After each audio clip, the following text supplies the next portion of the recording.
Media got jokes, huh?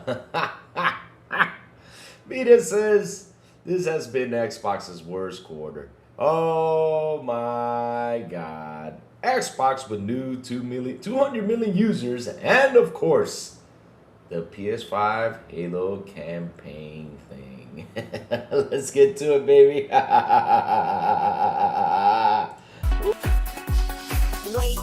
Wake up, it's a brand new day.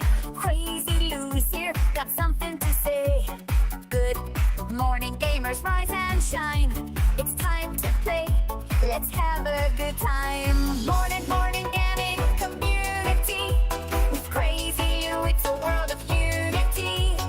Upbeat and lively, we're feeling so free.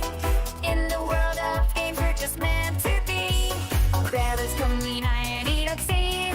Crazy Lou is ready, it's a gaming scene. Roomies trading people, orders in. All recent gaming, go, breaks and pay top mean. Good morning, coming, moving. It's a world of unity. Upbeat and lively, we're feeling so free. Wake up, it's a brand. Initiating launch sequence.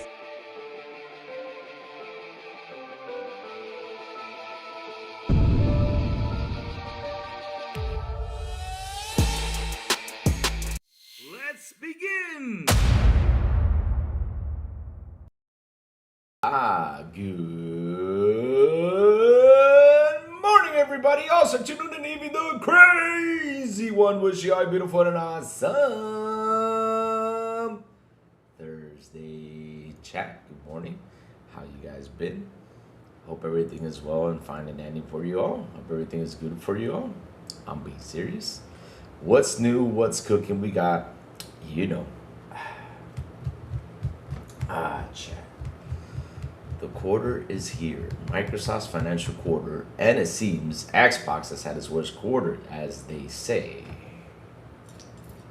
I'm gonna drink some coffee on this one too. But funny enough, though, chat, I don't think media knows how numbers work, though. Do they? Why so serious? Good morning. How you doing, sir? Laos boys. Hello.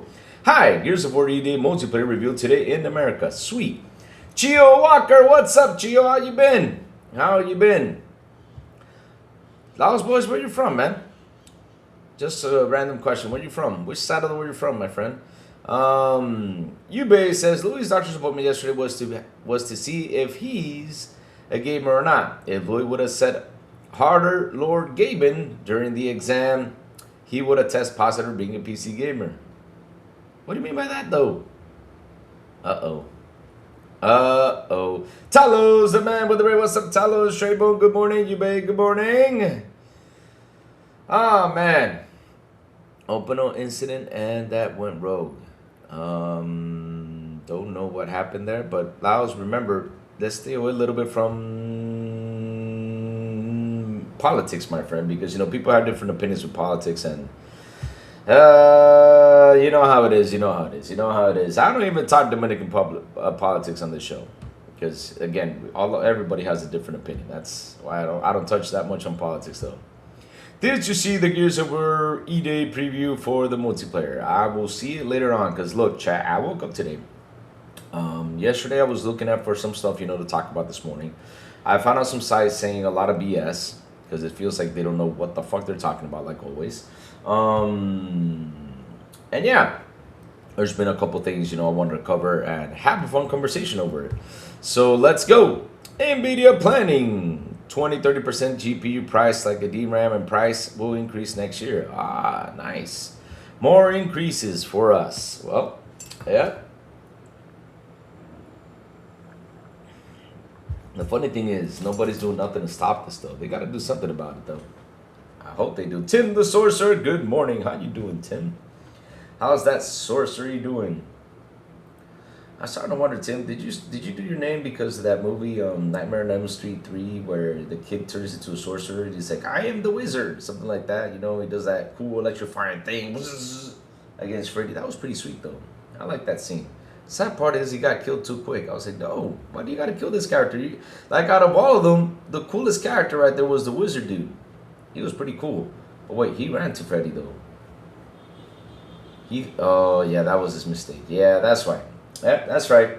That was his mistake. I just remembered. Well, and he was using his powers in Nightmare on Elm Street. He started to run towards Freddy, thinking he was powerful enough, and Freddy grabbed him and just... Yeah. Okay, never mind. Hey, Apex NYC, good morning. How you doing, my friend? Today, like I said, chat, we're going to talk about what's been going on out there with this financial quarter and the things that has been said, because look, Satya even intervened in this, came out swinging and talking about it. And here's the thing, though. It seems like they don't know how numbers work, though. They always want to look for the negative side. My name comes from the Monty Python and the Quest for the Holy Grail. Tim the Enchanter was already taken at the time, Louis. What? No way. So this comes from Monty Python. Oh man, what is that place? I want to go to that place though. What's that place called that everybody goes crazy? What is that place where they sing the song? Oh my God! And they kick the ducks and the chickens, and you know, and the guys like underneath, you know, like locked up, and he's clapping just like. Oh my God! What is that place called from the Monty Python? I don't know. Oh, I listened to that song 1,000 times. Oh Lord, I love that movie. Oh man, I forgot about the place though. I know about what's his name, Sir Ryan. Is it Sir Ryan? Sir Ryan. He's tough. Like that guy who sings behind Sir, I think it's Sir Ryan or something like that. That's so funny. That is so funny. I love that movie. I can watch it for hours. Oh Lord, what's that place called? They went in and visited, and then they said, "No, it's a silly place though." Oh man, I want to see Crazy Louis wear quilts and dance Scotland. Isn't the dance like? What is the dance that they're famous for? Isn't it that dance that they do with their feet, and it looks kind of funky though? Like they literally like stay stiff and they move around their feet like kicking a weird thing. It's kind of a scary dance though. If you think of it, like they're literally just standing still. You see their feet like wobbling everywhere. Like what the hell, you know? But yeah. So let's go, chat. Let's get the show going. You know, it's been a fun conversation. Monty Python and the Holy Grail. Oh, man. Such a good movie. Such a good movie. Tis but a scratch. River dance. Do they do the river dance though? Don't tell me the Scotland's. Do they do the river dance though? Okay, where does river dance come from? Okay, where does river dance come from? River dance origin. Let me see. See, Chad, we got to do a show. We're looking at river dance though. River dance. Oh, it's Irish. Never mind. It's not Scottish. Okay, never mind. Sorry about that, Scotland people. Sorry about that. Hey, Lamont Davis. Good morning. Good morning. Good morning. We're right now talking. Yeah, that's Irish. Yeah, you're right. It's Irish. Now, right here, we're talking about the Holy Grail. You know, from Monty Python. We were talking about. Damn, what's that place that? Oh, I forgot. And that little song that goes.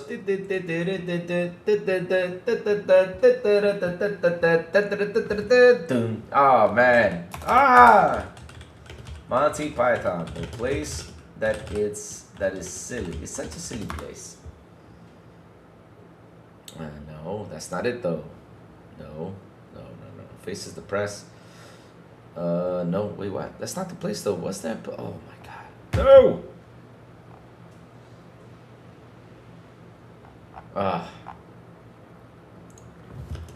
And the Holy Grail. Let's go see. Camelot. There it is. Camelot. Yes. Such a silly place, Camelot. Now I remember. Oh my God. Whew. Get off the chair and show what Scotland dance looked like, Crazy Louis. I need to watch it before I do it, my friend. I need to watch it. So, Let's get away from Camelot. Let's run away from Camelot. Let's run away from Monty Python because we can sit here. I'm just already laughing just thinking about the damn movie. Why do I talk about Monty Python though? And let's start the show, chat. We got a lot of things to discuss. We gotta get serious on a serious tone though, because look, it's funny that you know me. I sit here in the background, just stay quiet. You know, they used to have a whole Riverdance show on Broadway. What? Really? Oh. I don't know how the hell they dance like that though. I'm being serious though. It's freaky. It scares me though. It's like a scary feeling. Like how you see the person be still in the feet, like what the hell? So, like I was saying, Microsoft Financial came in, but nobody talked about what's the good side about it. Look, when a company is down, and this is the big thing that people didn't bring up and talk about. When a company is down, right? Some people did notice this, and it's true. There was a teensy bit of growth. So look, if a business is bad, right? Because chat, when a business is bad, if it's not doing any growth after someone took over, we have a problem. We have a problem because we're seeing that it's not going to be growing and growing and growing. At least it got some growth. So important key feature about all these notes is, even though they had a bad quarter, because we know they're not going to fix this. Like, oh, I just came here, let me fix this. Let me just, sit here, wave my wand, and just do some magic, and the business is already fixing. We're going to see positive numbers in 2 or 3 months. Hell no, that's never going to happen. Even with a big business like that, it takes time.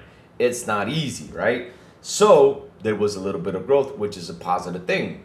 Worst case scenario was there was no growth, and it just stood there, didn't do nothing, but at least they got some growth back. And little by little, they're going to grow. And by 2027 at the end, she promised, this is her promise. And it's a tough promise to get, but she said loud and clear, by the end of 2027, we will see finally growth, and we will see numbers going to positive. What is she going to do? There's some battle plans out there that have been talked about. Yeah. Xbox revenue hardware declined for the first straight quarter. True or false? Well, that is true. I mean, they've been declining on hardware, and we know why. We know what's going on with that. But at the end of the day, though, they have been getting some growth, which is going to turn positive in 2027. Now, it's not the growth we all want to see, right? Or investors want to see. But it isn't as bad as media wants to put it, because this is the thing that popped up in my face yesterday. And of course, yes.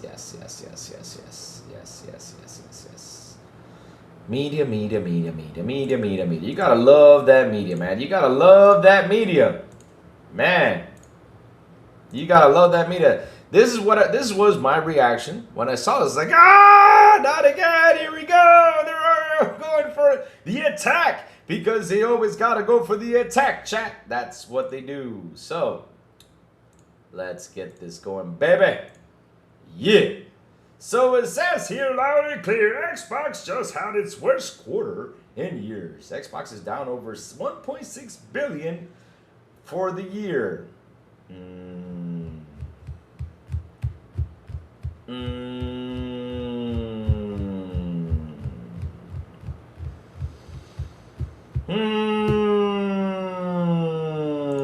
Let's go read about it. So Xbox not doing well on the back of the seismic layoffs. Of course, you got to bring the layoffs back into the conversation. What does layoffs have to do with this? See, that's the type of question Crazy Louie always asks. What does the layoffs have to do with Xbox, having a bad year? I'm being serious, but you know how they are, right? So let's go into it. Reported, let's see, in this gaming brand, Microsoft reporting a 10% decline in Xbox content and services revenue in the fourth quarter report for the 2026 fiscal year, making this worst quarter for the Xbox revenue since the first quarter of FY 2024. Xbox hardware revenue specifically even was weaker, falling 13%. Total Xbox revenue came in at $4.983 billion for the quarter, which is the lowest report since Q1 2024's 3.9 for comparison. So, you guys lied. because in 2024 they had a lower quarter than this one. But okay, for comparison, the previous quarters of FY 2026 saw between 5.34 and 5.95 billion. A double-digit decline into the sub-5 range is significant even for Xbox, which regularly reports declines of some sort. For the whole year, Xbox revenue is down 1.66 million. The full report is unsurprisingly AI heavy, with Xbox only getting a few mentions, unsurprisingly due to all these layoffs. Again, with the layoffs, I don't know what it has to do with it. Microsoft reported severance expense and impairment charges in Xbox, though it says these were partially offset by lower than expected expenses related to the voluntary retirement program. It announced previously yet another way to cut employees. What do you want them to do? Fire them and not give them anything? I mean, they got a retirement program for people. That's actually a nice gesture. I don't know what's so wrong with that, but okay. It's all right though. Microsoft says its 3.2 billion investment from AI company Anthropic is helping out. And its operating income was 40.6 billion for the quarter. Anyhow, the company's total revenue for the quarter was 90 billion on the dot, on the highest in at least several years. CEO Satya is not short on praise for AI. So basically, you wrote this article to talk about the AI thing, right? Because you guys ran out of stuff to talk about. Okay. But what does this have to do with Xbox, though? But all right, you keep it bringing them. We are advancing the frontier of the cost-to-outcome curve, ensuring every customer can turn tokens into business results, says Nadella. This year, as your revenue surpassed 100 billion for the first time, and Microsoft 365 Copilot reached over 30 billion paid seats, reflecting the confidence customers are placing to us to power their AI transformation. So again, what does this have to do with Xbox though? See what I mean, chat? I mean, what is it? Blah, blah, blah, blah, blah. Come on. I mean, dude, come on, man. Come on. What is it? What is this whole thing have to do with AI though with Xbox?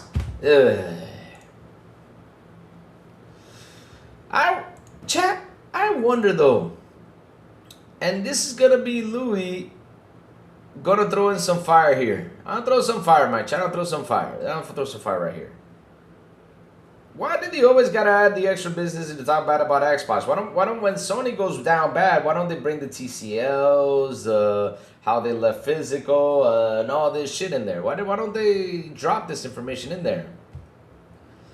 Crazy Louis, did you see the new trailer for the Street Fighter Blanca versus Ryu Special Street Fighter adaptation? Is that for the movie though? Media rephrasing old hit pieces because it hasn't had any news lately. Yep, that is true. Number presented to the title can piece include console holding are 83.1% versus 60.8%. Interesting. The problem with getting rid of physical discs isn't just the disappearance of the medium. The biggest problem is that our digital purchases aren't adequately protected from being removed. 100%. That's something we debated about several times here on the show.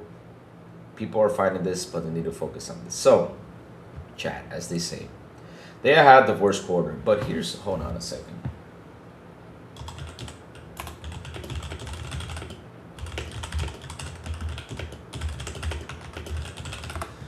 Hold on a second, because if I remember correctly something. Un segundito, chat, because I remember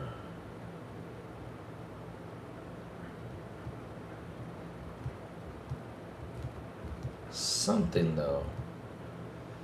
Let me see if I can find it. Hold on.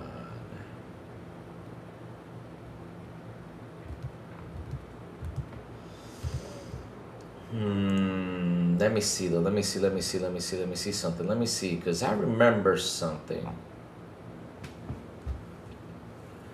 that I saw, and if I could remember correctly, wasn't services and content down like 12% a couple of months ago? Wasn't it?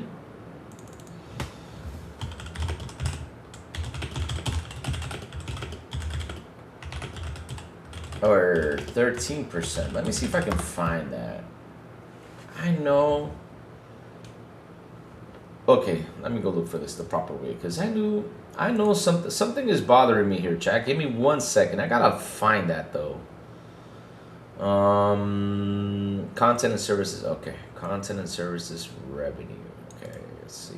All right.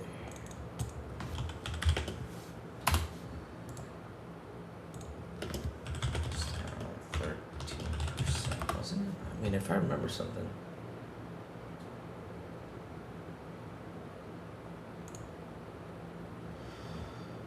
So take a look at this, right? Take a look at this. This happened. When did this happen, though?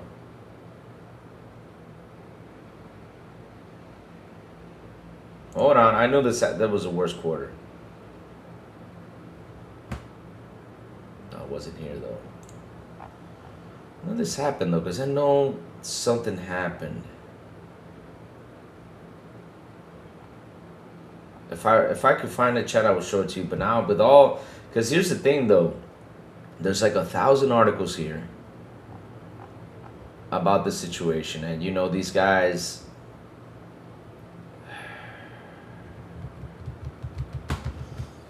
I remember that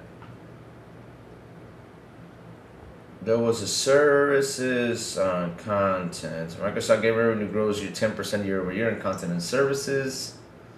But I remember, I think I saw something out there. I'm saying I think. I don't know if I was wrong or I'm feeling like I'm mixing something up. But I gotta look for it though. So yeah. Hello, you beautiful. Hey, bro boy. Good morning. How you doing, my brother? Bro boy, do you remember? I think it wasn't it in one of these quarters that the services and content and services was dropped down to 13% or something like that.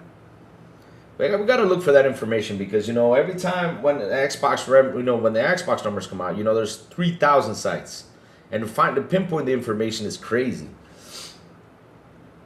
Do you accept Sony end disc or not? Laos boys, you want me to tell you the truth though? Do I accept that they should end disc or not? Look, you're asking the wrong guy this question, right? Because at the end of the day, I'm all digital. I mean, I'm all digital because for personal reason. That's again my personal take on that, right? So, not on top of my head, no, because I remember, I think I saw something. Maybe I'm confusing it with hardware decline. I don't know. It's confusing. So, so you're talking to the wrong person, right, about that question? Because I'm more into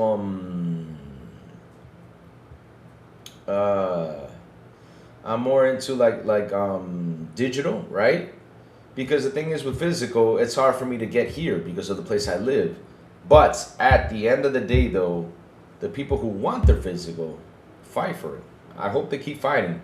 But even though they fight for it, at the same time, they got to fight for digital rights. But that's a whole other story for us to talk about, though. So, yeah. Alexander R says, Sega console with physical media Blu-ray support. I'll buy one on launch day. Wow, you really want a Sega, though. But I don't think Sega's really want to go into console, though. Sega, I think, wants to stay away from that because Sega's doing much better as a publisher than making console, though. And they don't want to get into that whole fighting stance, though. It's gonna be tough for them, like to get back and bring it back, though. But I do get your point, though. Like it would be, you know, I'll tell you what would be sweet, though, if they can make what Nintendo did. With how they made the mini Nintendos, they should make a mini Sega Genesis with a mini Sega CD and touch it all together. We get all that shit, even though some Sega CD games are awful, but that would be fantastic. So, let's keep it going. Even with Forza, it declined. How? I don't know. Well, Danny Rubin, I'll tell you why things are declining these days. Because number one, these consoles are fucking expensive as hell. That's one. Two, Danny Rubin, you can have the best game out there, but the question is, how are you going to attract the person to come buy it? Well, Forza Horizon did really well, which is a good thing, and that's why these numbers came in a bit better than how they were before. And it's going to take some time, you know. This is not easy because remember one thing, though, and I'm starting to see this.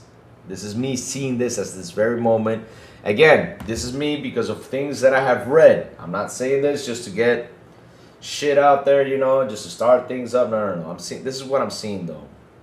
I'm seeing trust coming back to the console. How do I know there's been a bit of trust? Because even though they were in third place last month when it comes down to console sales, at least they beat last year's console sales, you know, in percentages. So they did pretty well, you know, to attract some people in there. And not only that, Asha is talking and she has not stayed quiet, which is really important. And she does not spin it around. She does not, you know, put things out there to leave you hanging with half conversations or nothing like that. She's out there telling you, okay, this is what's happening. This is what we're doing. This is what's going on. This is what's coming. So that's something we needed. We needed someone out there to address all the problems that were there, right, and start fixing it. And she's doing it, and she's trying to get the people back into the box, and I think she will do it. We just got to give her time. It's not going to be an easy job. Like I said, this is not something you can pick, especially a business like that where you got all these employees that you got to sit down and organize all these employees and all this workflow and everything. It takes time. It's not an easy feat. Trust me. Trust me. It's not an easy feat because I've been through that, and it's not easy at all. To get at least a workflow going in a proper way, it's hard. It's hard. So we got to be patient with this. But the good thing is, like I said, she came out and mentioned something, which is kind of interesting, though. And I'm like, how? And I want to bring it into subject. And then we're going to talk about what Nadella said, and we're just going to keep on going through that. So Asha comes out and says this. In FY26, over 200 million new players came to Xbox in our games. But our business did not grow with our audience. We need to close that gap by investing in what players value. That will take time, but we expect to return to growth by the end of FY27. So this is a person that's pretty confident with her plan. What her plan is, we're going to have to wait and see, even though there's some stuff out there that's been thrown out there, because I saw a couple things being thrown out there that I'm going to tackle right now. But seeing that 200 million new players came to Xbox and our games, that's actually something good, you know, because at least they're getting growth in some sort of way, which is a good thing, though. Gonna be tough with 509 Series S. Listen, Paulo, is gonna be tough for everyone right now to sell a console. It's not gonna be easy, which sucks, though, because to be honest, doesn't matter what console it is right now, it's a lot of fucking money to buy a 5-year-old machine. The only one that can actually do a couple until it gets to a price point where it gets too busy is Nintendo Switch. If that gets to the price point where it comes to not busy, but too expensive though, if the Nintendo Switch 2 goes up to $600 something, I mean, people will be like, no, you gotta offer me something good though. But I think Nintendo under their wing, though, they're probably going to release a Nintendo Switch 2 Lite. Probably. I'm just saying this, speculating. And Nintendo, I'm saying this because, you know, if you're battle plan, just in case what you did last generation, you're probably going to release a Switch 2 Lite, probably, you know, to face the upcoming situation that's going to come with the price tags and the RAM crisis, right? I hope so. But, yeah, don't sue me if I just threw something out there that I don't know, because I don't have any insider information just to tell you right now, just in case, so don't come and sue me. With the cost of RAM, no one will be entering the console business anytime soon. That is true. I mean, look at poor Steam machine. Look how shit that thing just went down, though. Sega losing money on game sales last year. I wonder what makes people think that their financial position to spend billions to make a console that lose money for each one sold. I don't think they're going to jump into that for now. I think right now it's like to have a console, like to invest into any company that wants to jump into console right now is going to have a lot of problems because they got to sit down and talk to these factories, and these factories are going to tell them, well, if you don't pay this price, we're not going to deliver. So it sucks for them. It sucks for them. They're not going to hop into that stuff, Chad.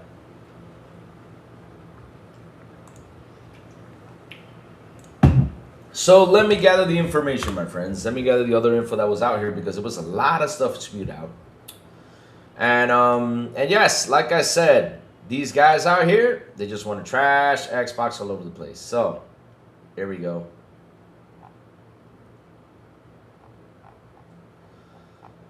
Let me find what was said, though. So, here we go. Like I said, if things were really negative, right? This is something that I saw, and I said, uh-oh, yo. We have a situation out here. Even though I don't like the guy, because I don't like the guy. Because the way he does things, but yes, this is what he says though. Satya Nadella intervenes in the Xbox reset. Microsoft CEO stepped up to back Asha Sharma's message and confirms a deep restructuring in the gaming division to halt the revenue decline. They're making the necessary decisions in content platform and operations to reset the business for the long term. He assures that they have full confidence in owning the best intellectual property IP in the industry's most talented studios. He reaffirms the deadline set by Xbox leadership. The goal is to return the economic growth by fiscal year 2027. Yes. So, on the business side of things, at least the CEO knows one thing, and that is they need to get this thing back on growth. They need to. The fear factor of them trying to sell this at this very moment right now has kind of slowed down a little bit. Because here's the thing though, I always said this, that if Satya, you know, they did the Gears multiplayer today, right, at 9 a.m. I'll get it in a minute. I'll go in a minute. I'll show it I'll show it in a little bit, bro boy. Just let me go in through this news, and we'll cover it later on. So the thing is, right, Nadella knows he has to grow the gaming division. He cannot let it go. Because look, you already grew the Windows division a couple years ago. You already grew the Windows division, and Windows, even though it's grown by a lot, by the time you had Windows, right? When Windows came out, it was our parents using it. Nowadays, it's us. We're the ones who are growing into it. Okay, thank you, bro boy. We're the ones who are growing into it, right? Growing into right now what Windows is. And even though we've been using Windows as a kid though, but right now we're going to be the ones who are going to take forward and leave with Windows and do what we got to do. So he knows that a lot of us out here grew up as gamers, right? So as gamers, we need to have something positive in Windows, that is, Windows gaming and all that stuff. That's why they're working really hard with this, because they know if something comes up and it's better than them, it's going to lose a lot of people and they're going to jump ship to the other platform. So yes, that's why it's their main focus, to try to keep gaming alive. I mean, that's my point of view. That's my opinion. That's what I see, that Nadella wants to keep this going and wants to see finally growth into this division. So why consoles are growing per user? It sees a healthy jump in revenue growth every year. Let's be honest. I know most of us don't want to hear this. Consoles are dying. Something else will take over its place, like consoles took over and killed arcades. I don't think that...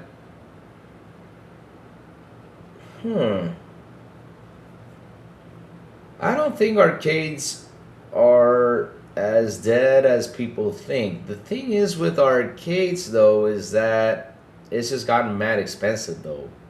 Because you go to an arcade room, and back in the day, you spent you had like $5. You could have played 20 machines with $5. Now you got $5, you can play probably 2.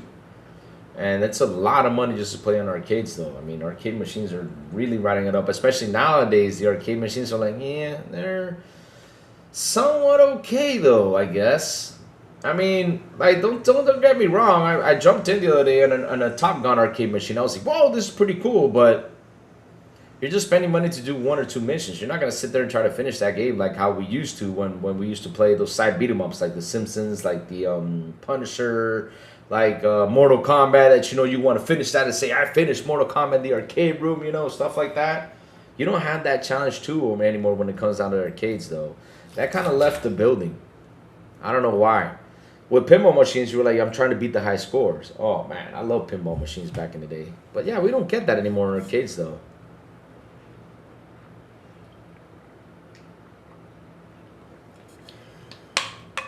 Consoles killed the arcades when they finally were able to achieve perfect arcade ports. Yeah. Louis, how many copies of Halo sold on PlayStation? What are the numbers? We're going to jump into that in just a few minutes. I want to cover this real quick about the Xbox. What they were saying out there, having the worst quarter, as they say.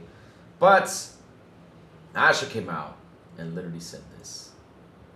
Yo, we got 200 million users, and it's not the growth we wanted, but something good came by it, and so I'm happy about it. So let me get to the other parts of this conversation, which is interesting.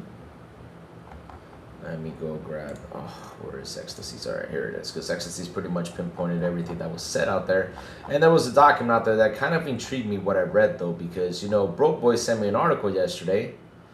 And I was like, huh? So, here we go. Let's read this one. So, Ecstasy's, like I said, was a document out there. And it says, Xbox strategy according to its 10K documents.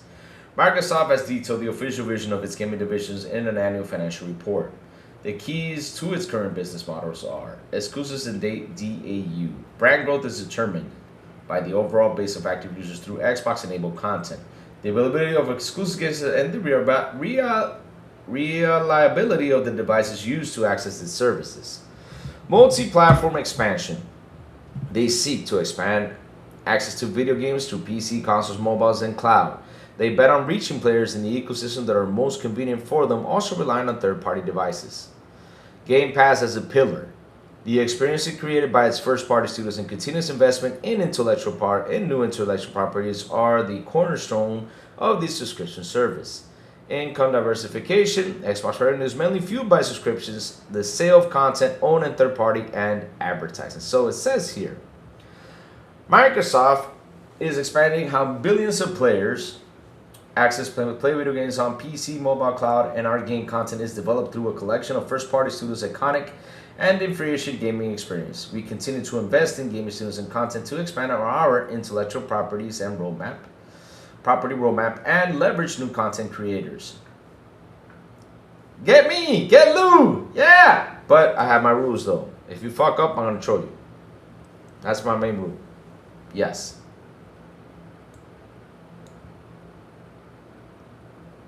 Yes. Are you here just to talk about Sega, though? I mean, Alexander, I'll tell you what you gotta do.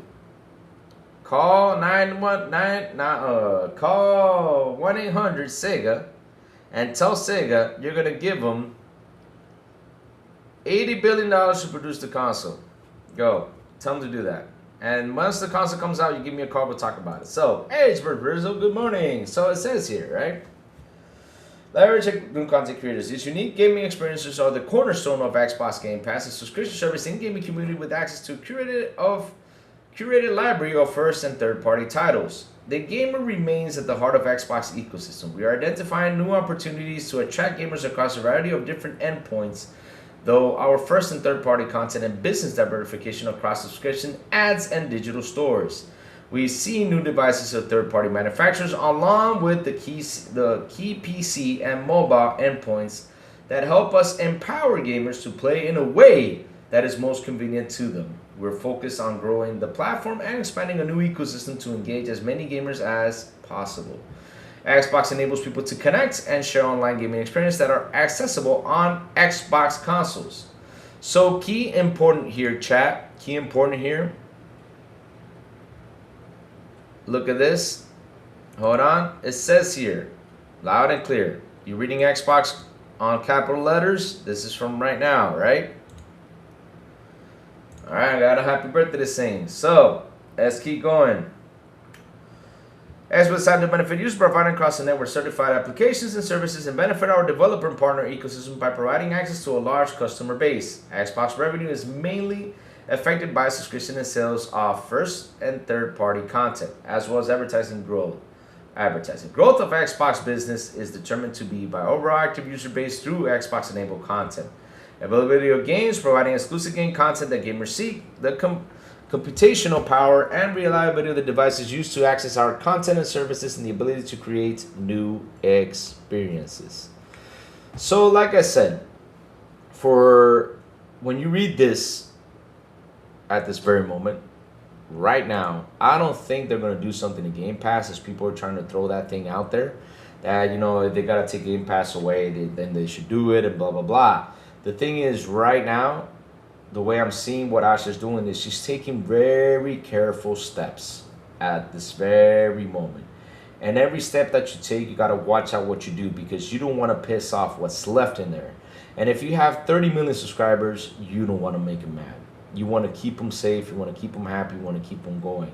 So you got to do something though to keep this growing and to keep it, you know, from going downhill. And as she says, she plans to see growth in FY27. I think, chat, that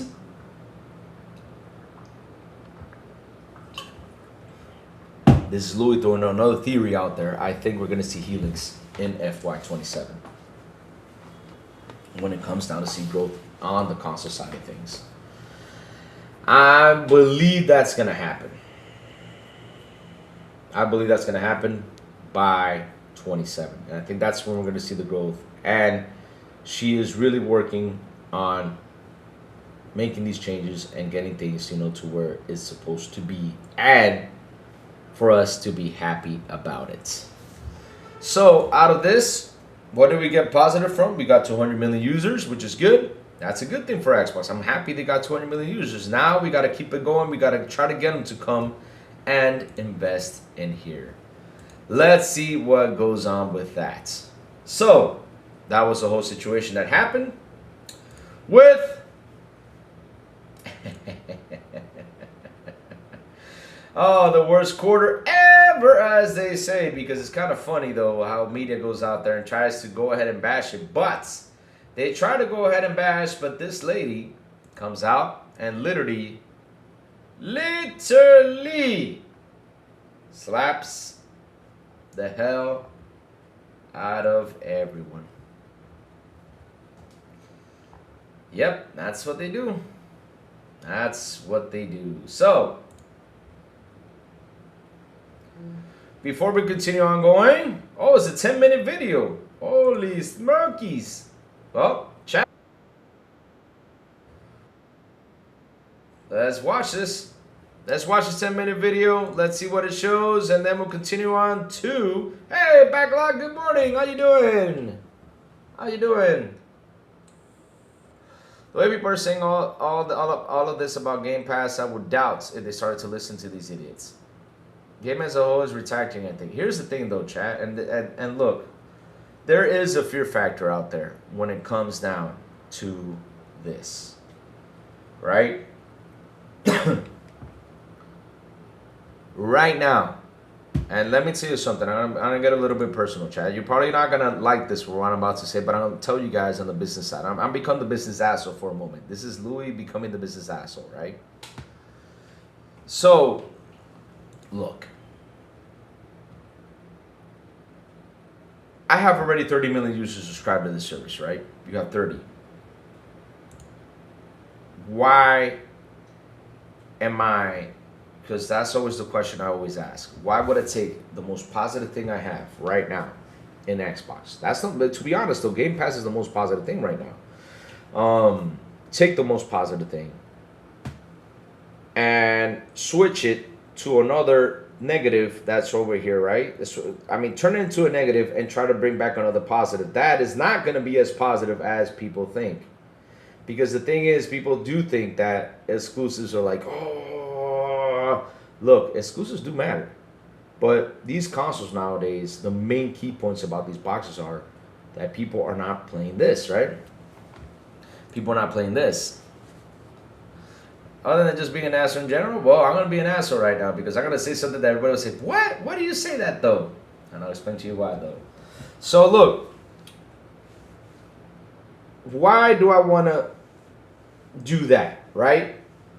Make exclusives back again. Okay, take them away from Game Pass. So, again, I'm fucking around with the balance, right?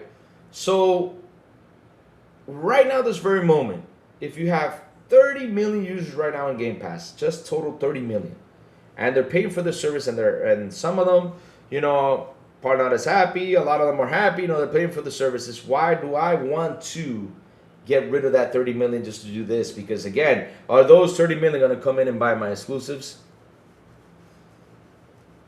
No, because I see the console behavior out there. I see what they are playing. And the behavior is right now, this very moment, is that people are playing all these free-to-play games, Call of Duty, blah, blah, blah, like we might mention 100,000 times, and how Matt Piscatella mentions it 3,000 times in his forums, in his Blue Sky, right?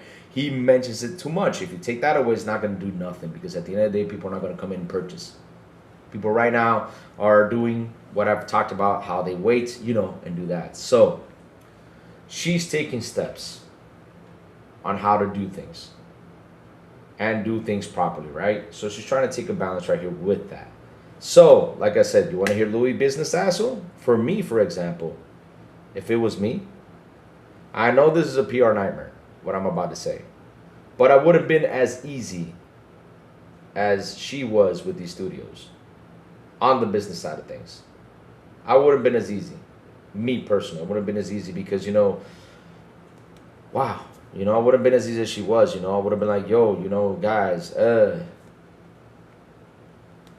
be independent, stuff like that. I would have been pissed off if I was her, though, with on the business side of things, because that's how business people think, though.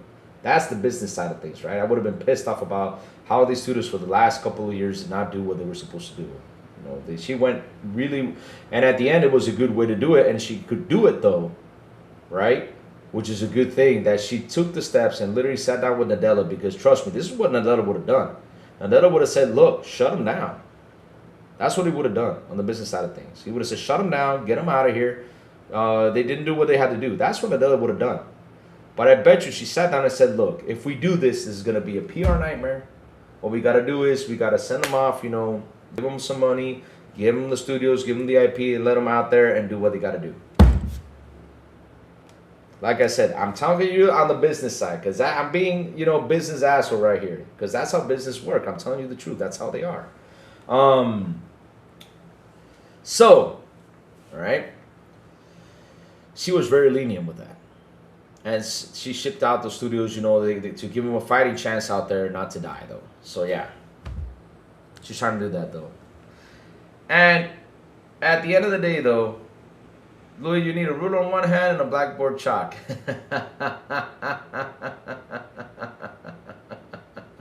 She's taking baby steps. Exactly, Talos, exactly. You're right. She's taking baby steps. She's taking the proper steps, though.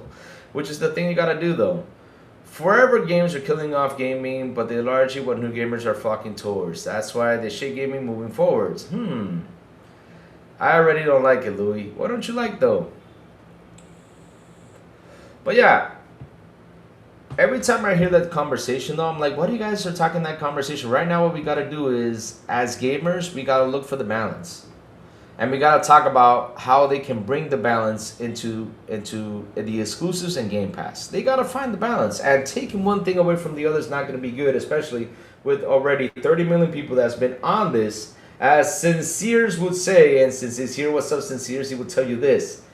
Game Pass has been out there for 10 years almost. 10 years. And why do you want to take that away from these gamers? Well, I mean, watch the PR Nightmare go. Baby steps, yeah. Hey, what's up, what's up, what's up? Sid Lord, thank you, Sid Lord, for that sweet, awesome thumbnail you did for me to post out there, man. Really. Because, you know, people do tend to get tired of my pictures, because I only take pictures of the corner, I take pictures of the signal, or I take pictures, you know. Thank you for that, man. That's awesome. That's awesome. So like I was saying, though, she was very pleasing when it came down to saying goodbye to the studios. On the business side, though, as a boss, though, would have said, no. I mean, they didn't do it. Let's grab those resources, you know, let's not give them that money. Let's go, instead of giving them that money, I would have gone out there and bought another studio to get them working here, you know? Yeah. So people act like everyone in Game Pass would have purchased full price every game they play. It's a smooth brain, low IQ argument, not based in reality. That is true. Because right now people are, and that's, listen, and I find it funny, though, that people don't sit there and watch the behavior. And the thing is, it's simple. Right now, we got 46 people here in this chat. Right now, we got 46 people here in this chat. And if I do a poll on how do you prefer to buy, pay 70, wait for discounts, or pay 70 for a game you really want, wait for discounts or whatever. We don't need to see any more of you. What do we need to see any more of me? Like, asshole? No, I'm telling you on the business side, though, because that's business, though. Business is, guys, you need to understand, though. Business is one thing. And business, you got to be tough. You can't be like, you know, hey, buddy, come over here. You okay? I mean, you can't even do this anymore because, you know, it sounds bad though, but you know, you okay, man? No. You gotta be tough when it comes to, because it's money though. And when you lose money, you get pissed. So, yeah. Disc, please. Well, I mean, you want disc. I mean, go fight Sony for that. Or go fight the companies that are making this. I mean, I'm gonna make disc. You're in the wrong chat if you're asking for disc here. I mean, we don't make disc, right? If I was a disc maker, I'll let you have it, but no. But look, oh my God. I wish that could happen though, but that's not gonna happen.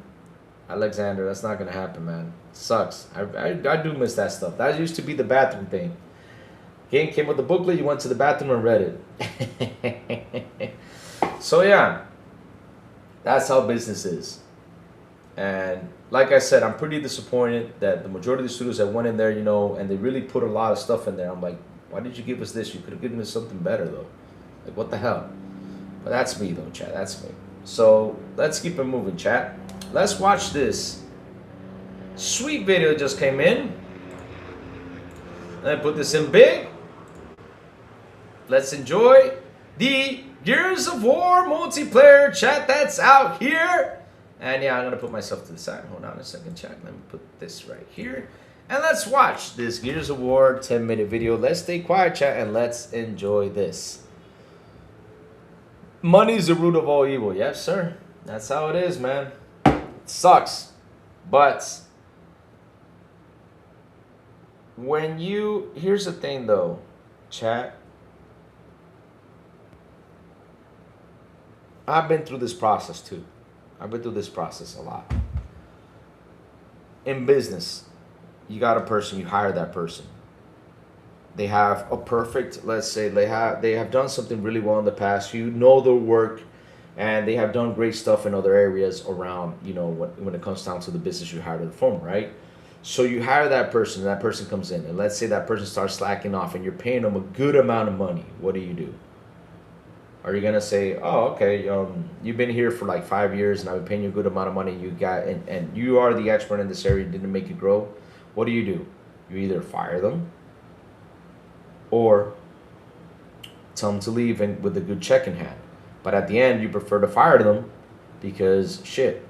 Why should I give you a good check? Because I mean, you were here making a good ton of money that I've worked for here, even though you know I'm in charge of the leader, and you didn't do what you had to do. That's how business is. All right, because you know at the end of the day, this is the pecking order in business. First, you pay distributors. Second, you pay your employees. Distributors, taxes, and all that stuff, you pay for all that stuff. Second, your employees, and you're the last one to receive the money. In business, you are always, if you're the owner, you are the last one to receive money. When everything else is taken care of, you get your paycheck. That's how business is. So imagine that you're sacrificing all that just to have a dude here that's not doing his thing, and you keep on covering for him. I mean, that sucks. That sucks when they do that. So let's get into the Gears of War trailer, chat. Let's have some fun. Enough business talk. It's not. So let's see what happens with the new trailer. Is that Bobby? The squad is at the heart of every Gears of War experience. Whether it's in the stories we tell or the modes we build, being a Gear is all about fighting alongside someone who has your back when shit gets intense. Our players have deep connections to their own squads. They tell stories about lifelong friends and family that grew up playing Gears together. Strangers they met in battle and became bonded to through the game.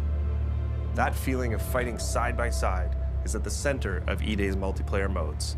And today, we're excited to dive in and show you more. Yeah! Welcome to Horde Siege. It's an all-new 12-player evolution of Gears' legendary Horde mode. Horde Siege evolves that iconic back-against-the-wall Horde experience that Gears is known for, with larger, more unpredictable, more cinematic, and more memorable battles for you and your squad. This is 3 squads fighting through their own objectives, crisscrossing with each other through the largest and most immersive multiplayer maps we've ever made. But before you go, you need to choose a class and gear up. Each class has its own tactical gear to match its strategy. as well as progression journey that unlock loadout weapons, armor mods, and tactical gear mods so you can tweak your build to your own personal playstyle. The Assault class is about controlling the battlefield with mid-range weapons while stunning waves of incoming enemies using the Sonic Disruptor.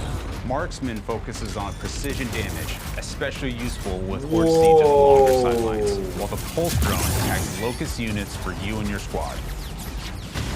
The Breacher is a point-blank cruiser that pushes hard into the front line to make risky plays, using an adrenaline injector to refill health and reduce incoming damage. And the Medic is a mid-range revive specialist, focused on keeping your squad on their feet while under fire.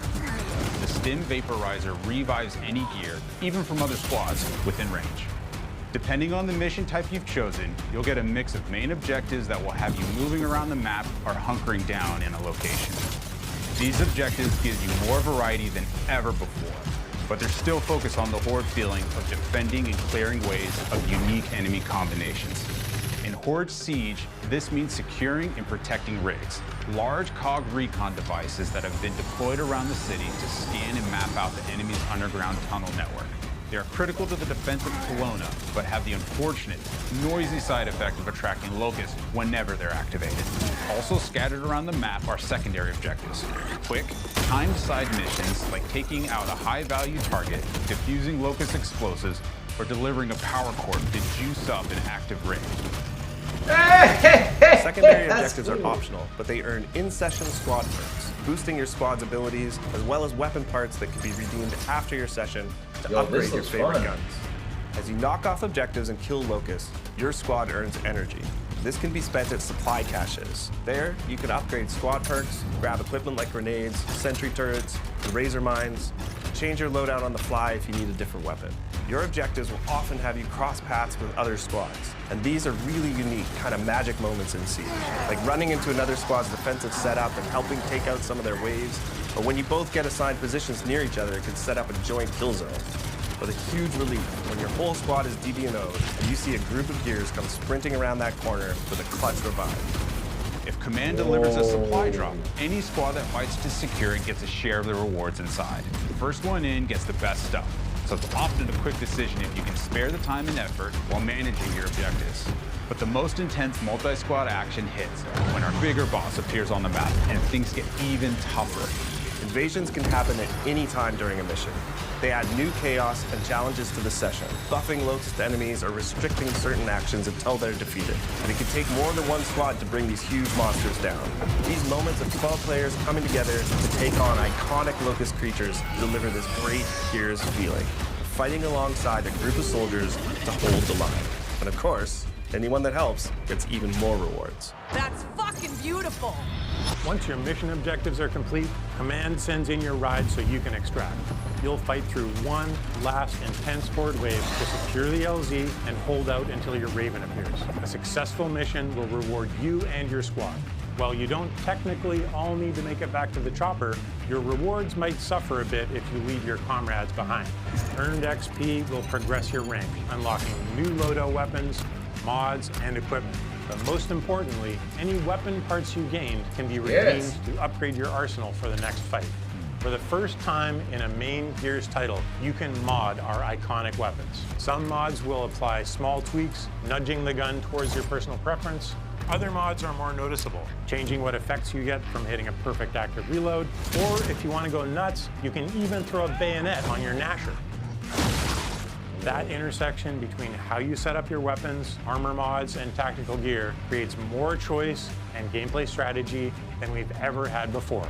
And of course, when you and your squad combine your builds, it can be the difference that gets you through an especially tough mission. Horde Siege missions mix variety, objectives, difficulty, modifiers, and harder challenges each time you play, shaking things up with things like explosive drone deaths, only perfect reloads, or even friendly fire. Poisons also make a return, meaning the Locust Horde gets more powerful as you play through a mission. If you're looking for a dose of that classic Horde grind, our Horde missions will set you up in one spot, testing your squad against 10 grueling waves of survival. All of these elements, combined with the variety of objective locations on each map, and of course the chaotic fun of mixing in 2 other squads of real players, means you'll never have the same experience twice.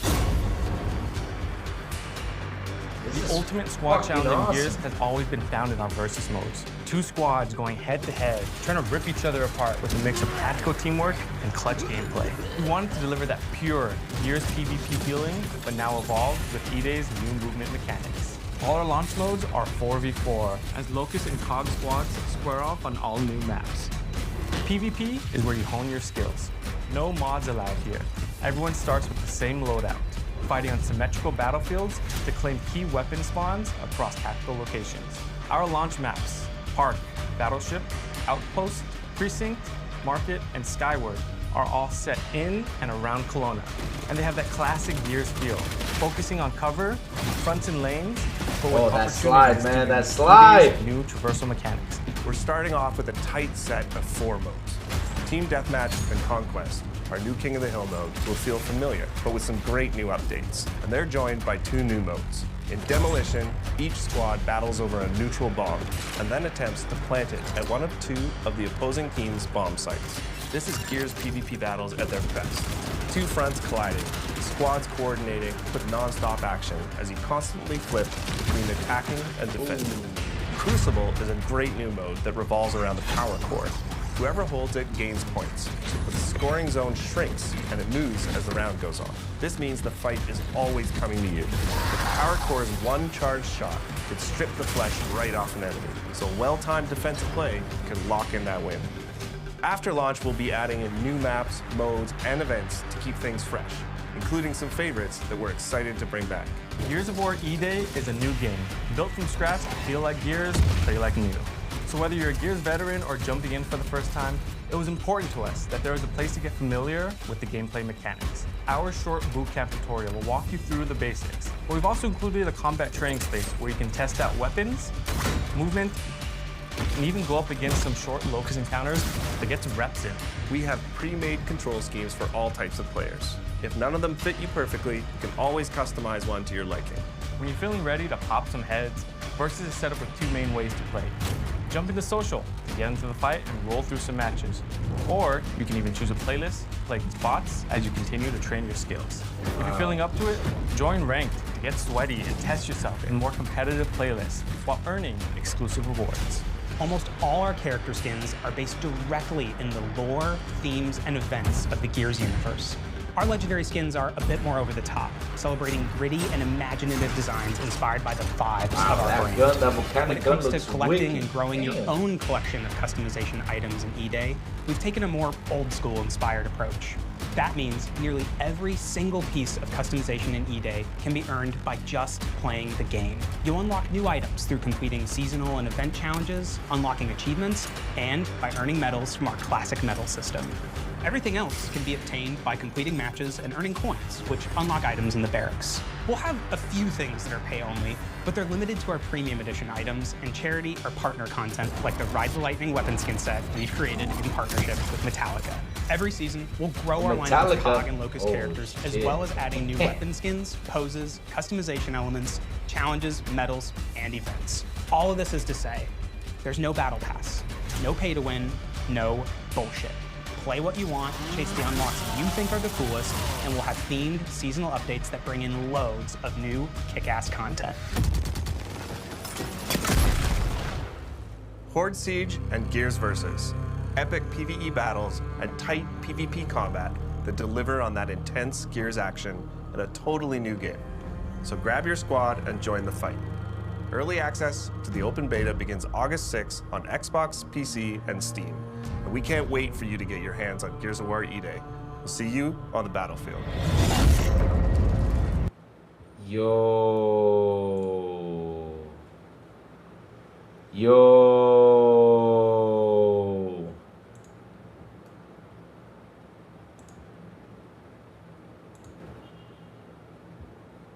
Fuck, I'm hyped for this shit. Oh, man. I'm seeing it. Yeah, I did. Bro Boy sent me that. Bro Boy sent it to me. Send it to me, Trebo. Bro Boy sent me that yesterday about the Forbes article that said Fable might be the last straw day one on Game Pass. Okay. Really?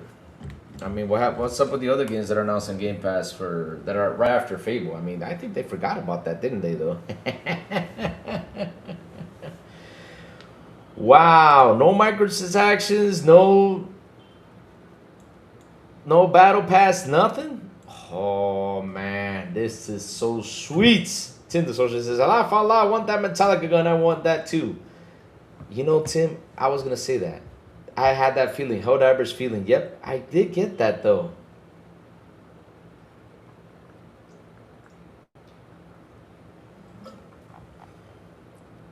I did get that though. Wow, this multiplayer looks fucking amazing. Holy shit. And you got BITW jumping in here saying Xbox is dead, but I don't see it dead by watching this video. Chat, do you see it dead though? Looney Warbet says, "Oh my God, Gears is back and this game looks fun." Yes, it does. It looks fucking amazing. I mean, I'm with my mouth open, chat. I'm like, whoa, you know, this is some pretty cool shit right here. I'm not kidding you. I'm like, whoa, you know, like this is fucking awesome. Wow. I'm sold. You're sold. I'm sold too. I'm really sold. The more I see of it, the more it seems like I'm sold with this. So it seems like Coalition is more confident in needed than Playground Games is in Fable. Why do you think that they're not confident with Fable though? Because I'll be honest with you, I'm pretty confident with Fable. When it comes down to Fable, I'm confident with it. For what I've seen from Fable, it's fucking beautiful. It's beautiful. Fable's really kicking ass though. It is. What I see from Fable, it's fucking beautiful. It's beautiful. It's beautiful. Ah, I see 3 people here on Twitch. What's up, Twitch followers? How you guys doing? What's up? What's up? Good morning. If you're on Twitch, say something so I can say hi to you all. I just jumped in. I thought nobody was watching Twitch, but I see there's 3 people here on Twitch. Come say hello if you can. I just jumped on here. So let's go see, chat, what else is cooking out there. But listen, that Gears of War, wow, that really blew my mind. Like, I wasn't expecting it to be that cool, that good and everything. One thing I do love about this new Gears of War is that it seems like movement's not going to be as stiff. When I mean as stiff, though, it's just that you run or jump into a wall or, you know, use cover and everything. Now you got slide. It looks like the movement is actually way more better than it was before. And, yeah, that's something I'm really going to enjoy and appreciate in these next Gears of War games. I mean, seriously, I think they did a better job with that. I'm not kidding you, though. It looks fucking amazing. Fable looks awesome, too. Oh, my God, Fable. Fable is going to be the game that's literally, I don't know what's going to happen to me with that game, though. I mean, if it turns out to be good, because here's the thing, though. One thing is it looks good. It looks fantastic, though, but we got to wait till it releases. But if that game comes out to be fucking as awesome as it sounds and what we're seeing and everything, that game's going to suck me in. I don't know how the heck am I going to get out of it, though. What do you think, X-Lance Gaming? What do you find wrong in Fable? Go ahead, say it. Let's see, though. Say it. No problem. You can say it right now. The extra team being dropped in looks real cool. What I like about this is that you're in that mode, right? You're in horde mode. And let's say you get knocked down. And so if there's another team right there, they can come and revive you. That's fucking awesome. I was like, what? Oh, man. Oh, my God. But yes. This fucking looks awesome. I'm glad we watched it, though. I'm glad we watched the chat. It fucking looks great. And, man, it just gets better and better. And that's going to be a game that's going to attract a lot of people to come jump to the box. It will attract a lot of people. I mean, that Gears of War looks fucking amazing. It does. Ah, here it is. Thank you for that. Of course, you know who wrote it. I mean, bro, just by seeing who wrote it. Just by seeing who wrote it right here, right now, that tells you. You know, I always say good old Jess Gordon, but yep, good old Paul Tassi. Of course, he says Fable. Paju, my brother Paju, how you doing? Ha ha ha ha ha! So happy to see you. I ain't paying for that shit. I used to pay for Forbes, and they didn't give me shit though. All they did was give me like 1 or 2 interviews, but no. So let's cover this. Fable may be the last straw. Oh no, Jason Schreier is the We call him, you know, the guy who sticks his nose everywhere. That's Big Nose Schreier. That's why we call him Big Nose Schreier. Not because he has a big nose. He sticks his nose everywhere, though. Fable may be the last straw for day one on Game Pass, Xbox Game Pass, says good old Paul Tassi. Let's go read what good old Paul Tassi has to say, though. Haha, brother, doing good. Great to see you, too. Paju! Yo, you guys don't understand. Paju is my brother. We've met personally over there in Holland. This is one of my brothers. Him, Parent Pluck, Erwin. Ah, man. Oh, my God. Oh, beautiful. Beautiful, beautiful, beautiful. Beautiful. All them dudes over there love him. So, yes, it's clear. Even though Microsoft has something that is broken at Xbox, there are a million ideas on how to fix it. If it's possible to fix at all. Okay, let's see what Paul Tassi, since you know he knows how to fix things though. Man, three or 4 years ago already. Yes, sir. 3 or 4. Yeah, we're going to 4 now. In Rotterdam. Yes, man. Paju, I want to go back. Man. I want to go back, and this time I want to get Maurice up here, man. I want to see Maurice, my brother Maurice, man. I love you guys. That's the big thing, though. You guys have been family to me, no joke. I love you guys to death. No joke. I do. All the Xbox leadership has been cleared out, with new teams brought to correct course, though it's pivoting on aircraft carrier with holes in the hole after a decade of questionable decisions and the upcoming release of Fable's domination of some of the most problematic ones. And it's almost entirely divorced from the quality of the actual game. What quality, though? Fable combines 2 issues facing in Xbox in one. The somewhat recent position of allowing almost any game, including a storied IP like Fable, like with the new game 16 years in the making, to go to a competitor like PS5. In this case, the very same day it comes to Xbox. And how is it coming to Xbox? Day one on Game Pass, of course. The perceived main benefit of the subscription service there, where no one has to buy the game so long as they're paying the yearly fee. This is a true, essentially every Xbox first-party title release has been for years. So wait a minute, hold on a second. Let's stop right there. Let's do this. And this is me gonna tell you straightforward in your face, though. I'm not gonna zoom into my face with this one, though. Let's do this. How about you do the same fucking thing and pay for the damn game instead of getting a code?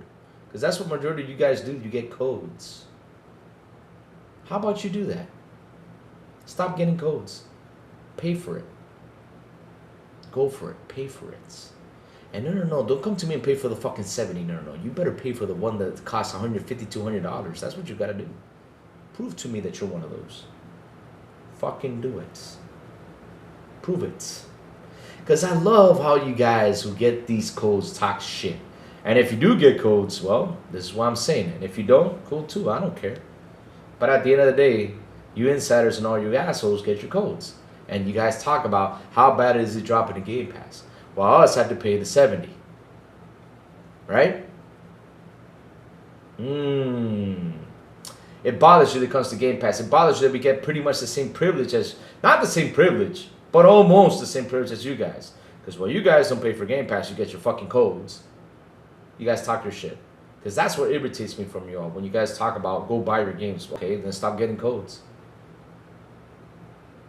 Stop getting those codes. Because I bet you there's 30 to 50,000 probably. I don't know. I mean, I'm just saying numbers. I don't know how many people get codes. But shit, there's people around the world that get a lot of codes. I don't even know how much they are. And you guys want to talk the subject about Game Pass?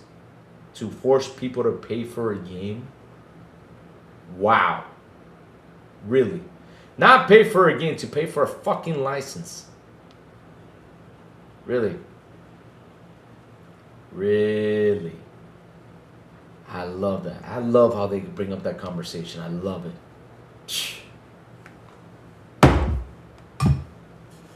Let's keep reading this. Let's keep reading this bullshit.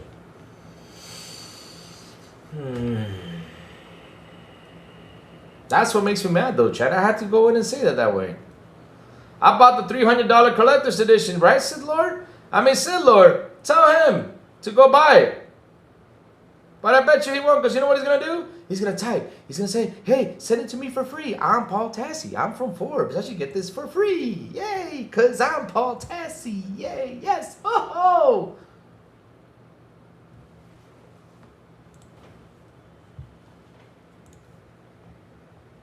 The ladder port has been good deal for consumers. Exactly. At least most of the time. Oh, at least most of the time. No. Always all the time. Because you know why it's been a good deal for us? Here in this chat, we have in total 50 people watching me right now. And 50 people here will tell you they love that Game Pass. They'll tell you. They'll tell you. And once they start using Game Pass, they don't get away from it because they love it. If you don't love it, well, that's your problem. All right, let's keep it going.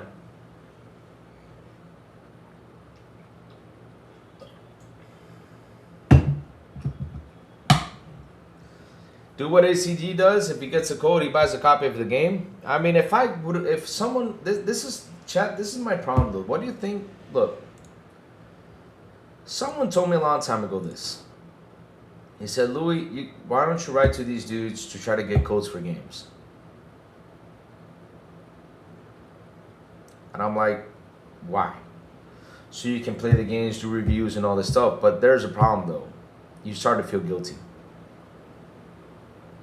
I mean, I feel guilty when I see that someone wants to give me a code and I cannot even play it or review it because time is a problem though. Now, if this was like my main source of income, like if I could sit here all day and I could say, okay, from 8 to 6, I can play games and do reviews and stuff like that, you know, besides the morning show, you know, do reviews and stuff like that, then I can do it. You know, I probably get some codes in and do it and, you know, and talk about it. And at the end though, you know, I could actually buy a code and resell it. You know, that'll be sweet to do though, because look, that's my problem though. I would feel guilty if these guys, after they put 5 or 6 years into this game, I'm not kidding you, 5 or 6 years into this game, I get a code from them and I don't actually review it or I don't have the money to rebuy another code to give it out. I mean, that's what I would have done, to be honest. So if they give me a code, I will rebuy it just to give it to someone so they can play it. And, you know, and do that. But at the end of the day, though, you know, that one code that they gave me was a problem there, though. Because, you know, I wish they would just let me buy it. Because, look, and I'm being serious, though. I'm pretty cool with some people in the industry, though. Right? And even though I'm pretty cool with them, I've never sat down and said, hey, can I get this? Can I get... You know what I asked for? A poster. That's what I said. I say, hey, can you guys... You know, that's like... The thing that I'm so proud of in my life, the code is the game, right? I can see the game right there and play it and enjoy it, cool. But I'd rather have a poster so I can frame it, put it on my wall and be proud of and say, look, I got a poster from this team. And every time they put a game out there, I talk about the game that comes out there. I mean, you guys notice that I talk a lot about Big Mac Barrel, right? Those guys sent me those posters from over there, from where they're at. And I took that to heart. And I never once sat there and said, hey, can I get a code for this? No. Never. You can ask them. I never have, never will. Never have, never will. And I buy their games and I promote their games all the time. Like the next one, the Heat, man, I promote it. That's what I do. I'd rather get posters.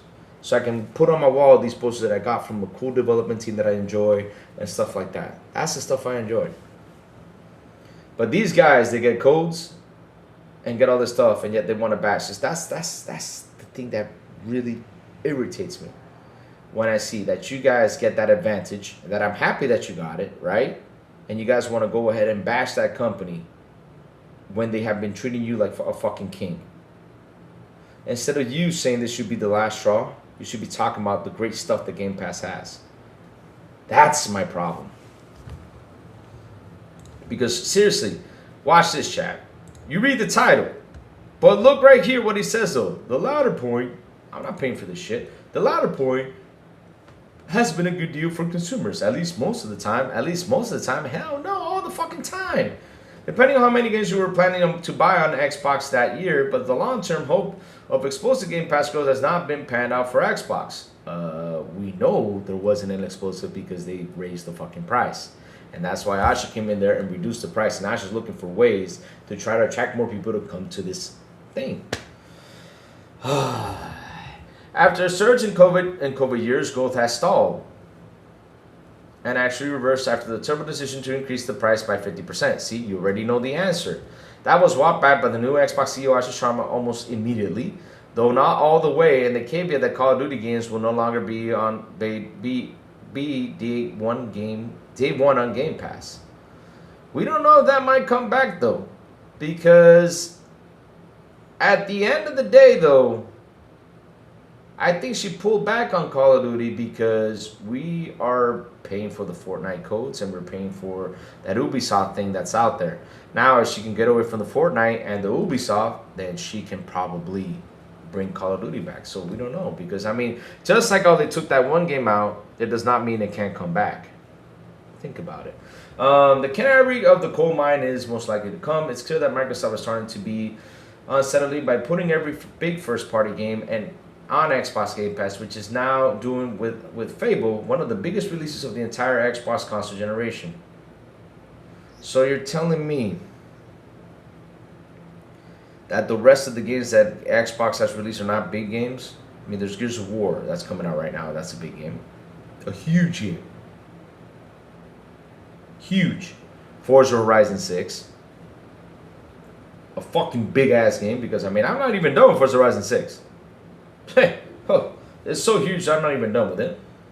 Should I keep on going? Halo Infinite, though it didn't get the proper love it deserved, but it was big. Should I keep on going? Avowed, should I keep on going? Outer Worlds 2, should I? Grounded. Every game they release is big, my friend, no matter what. Even though it's small, it's a big release. Because it comes from their studios, my friend. Even though Keeper was not big, even though Kiln was not big, even though the other one's not big, but situation Xbox finds itself now, however, is that Fable will release on the PS5 with early access just days after PlayStation drops its huge God of War Lao Fei release. Oh, Lao Fei, man. The rival shrugging and the prospect of stepping on his toes of the rival is handing its biggest game of the year, no questions asked. What do you want to do? They have a contract. And if you forgot though, PlayStation is pretty pissed because they pulled the Halo trailer from their showcase. That was going to be the big announcement for the PS5 show state of play that they did in the summer, but Asha pulled that away and said, "Nope, you're not showing this shit over here. Fuck it." That's why they're doing it. You gotta learn how to think business works, though. So, it says here. Drastically reduced sales. So it says here, handling its biggest game to the round, no questions asked. And on the Xbox side, what's happening here? Drastically reduced sales because of the customers already on Xbox Game Pass. And new subscriptions added because Fable arriving 6 years into the console generation, and no need for anyone to buy an Xbox if they own a PlayStation.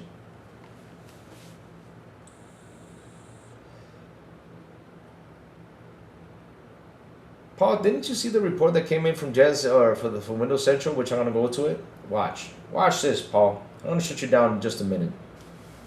That seems to be a clear path forward that the new administration will start pulling back on the idea of handing over its biggest first-party games to PlayStation. I have to believe that this gift to Sony would not have happened with Fable if that decision was being made today.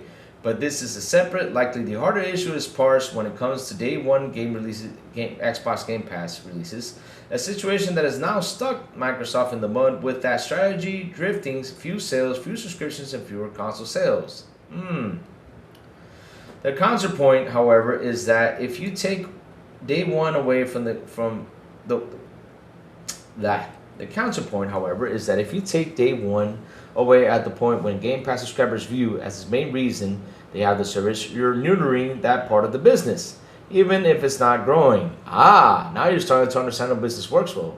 But you avoid the situation of very release being a blur, lumped in with new Game Pass edition, given a month, a compromise. Here may be a delayed free launch on Game Pass 6 to 12 months later. Oh, so you wanted to do the PlayStation service thing. Oh. You got it.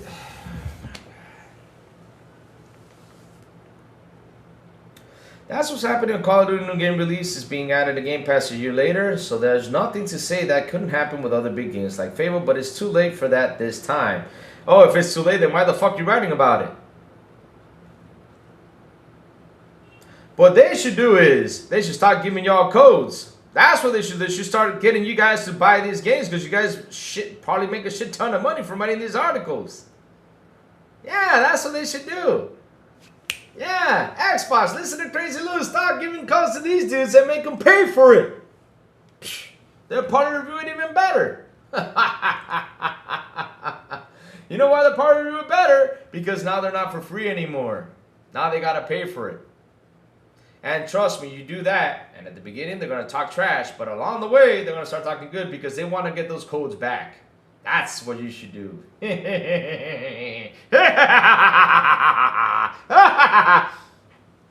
That's what y'all deserve, seriously. Shoot, man.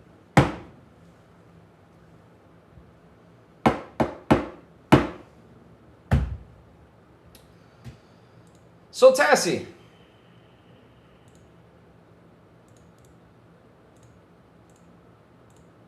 You ready for this? You're not going to like me today, Tassie, and I don't give a shit if you don't. Shit. Because, again, I have no personal problems with you, my friend. But. Your opinion, yes, I do have a problem with it. That's it. So if you want to be my enemy after this, that's your problem. I don't even know you, so I don't care. So it says here, quote of the day by Phil Spencer. A future where every screen is an Xbox, Halo campaign evolve on PS5 proves why Asha Sharma had to abandon a flawed plan. Here, I'll even show it to you right now.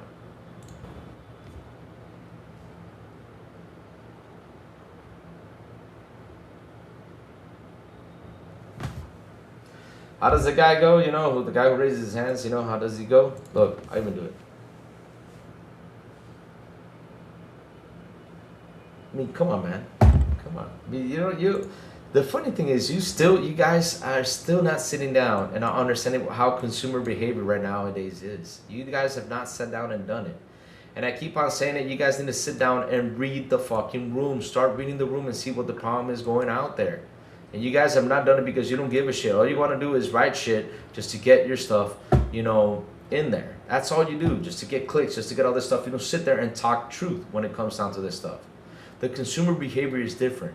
You got people who will, of course, day one buy it. You got people who, of course, will wait till the game drops in price. You got people who, of course, right, will go to subscription service. What's going to be the difference? Because look, at the end of the day, let's say Fable is not going to land on Game Pass right now. You know what they will do if they say a year later? They will wait for that game to drop in a year later. Now the people who want to play it, they'll buy it day one, but it's not going to be as much. Because again, you need to understand consumer behavior. Right now, the consumer behavior in this market, if you don't follow Matt Piscatella, fucking follow Matt Piscatella. He tells you every week what people play out here. And if you don't understand that, then shit. Putting Master Chief on PlayStation while Sony locks down its own exclusive proofs giving away games was a fatal mistake. That was a fatal mistake? Let me see, where is it? So who wrote this article though? Sean, it wasn't Jess though. Alright, so let's see what it's about. When Asha Sharma was named Xbox CEO, someone on the web screamed about the fact she was not a gamer, but in the first few months of her tenure has shown why sometimes it's best to have a person who understands business in charge of a multi-billion-dollar corporate gaming empire. Here are some of the lessons that has learned or relearned this year under Asha Sharma. Exclusives matter. Xbox starts with console, and it's not realistic to expect Game Pass to have. It's not realistic to expect Game Pass to have 77 million subscribers when there are only an estimated 30 million Xbox consoles around. Back in 2024, when the Phil Spencer wondered the future, it's been 2 years in the memo of employees, and what we've seen Microsoft ships exclusive reverse on the PCs. Spencer's vision flawed, taking the box, never seen the cloud. While cloud gaming extends the Xbox experience, the best experience requires dedicated hardware. Sharma emphasized the fact that exclusive interview with us earlier this year. I am committed to return to Xbox and start with consoles, start with hardware. You will hear more about that soon.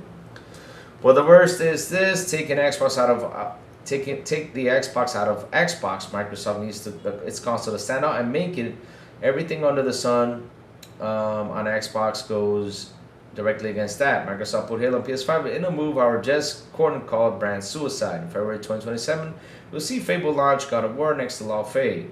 Just today, PlayStation 5 owners will gain 2 massive games, but Xbox owners will just 1. So you're crying. Okay, before I keep on reading this article, you're crying about this? For Lao Fei.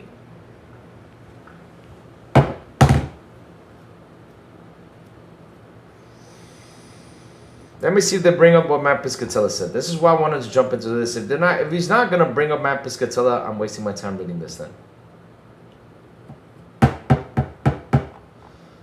Spencer's original flaw, particular device. Okay, he does not mention it though. So, even though the title was correct, so let me look for what Matt Piscatella said.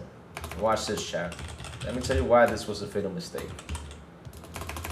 Blue sky, blue sky, blue sky. Where is my blue sky? Blue sky. Oh, I gotta log in my other account. So let me go in my other account. Let me see if I can put that up here real quick. Exactly, and yeah, that was it. It didn't. I thought this article was gonna bring up what Matt Piscatella said, why is the fatal mistake of putting it there? But now they're fighting because of Lao Fei. Oh my God! Seriously, this is the stuff that I just sit here and scratch my head about things.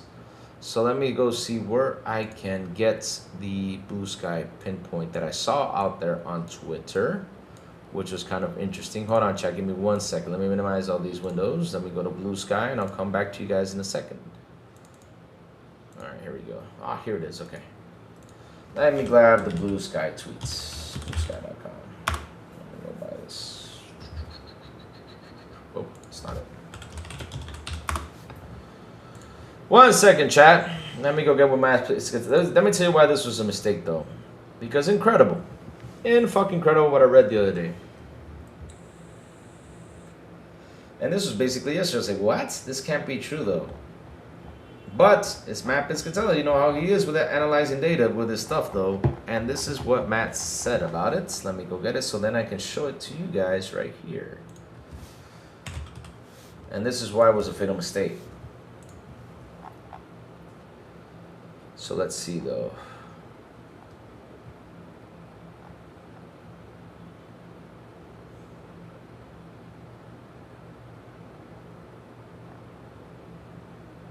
One second.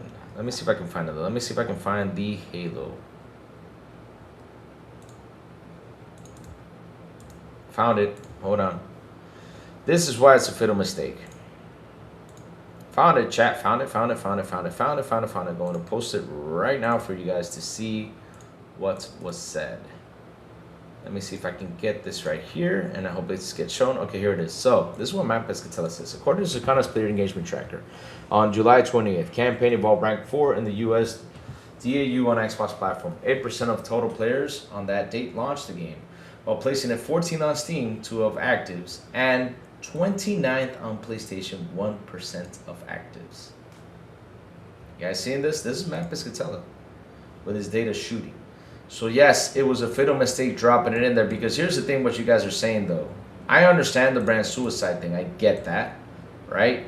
I understood that from the dot. I get what you guys are saying by that. But the thing is, what you guys need to understand is they failed with their plan. And the biggest failure was not because Lao Fei is going to come next to it. No.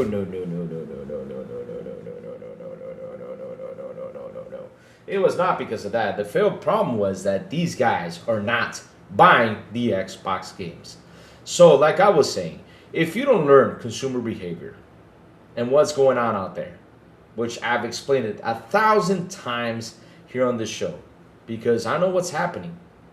People are not buying games they want, and this is a full game that is $50. This is a $50 game. Am I right, chat? I mean, if I'm wrong, tell me. The Halo campaign involved, what I saw yesterday, cost $50 to buy. $50. A remake, $50. Which is not a bad price. But in the end, it was $50. But Yo, come on.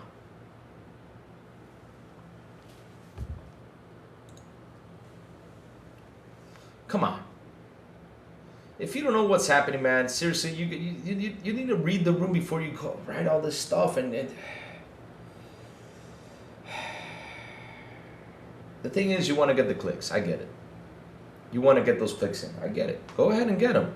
Go ahead and get them.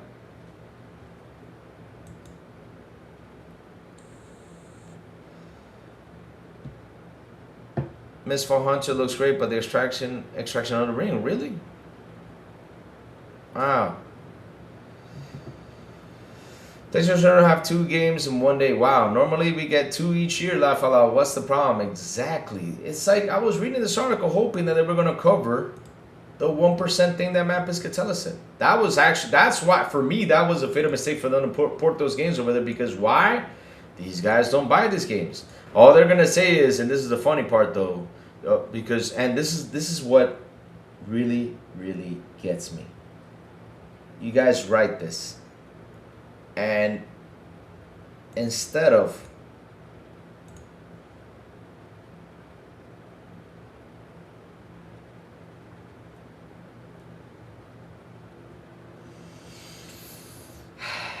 trying to bring the positive, you know what y'all did in your article?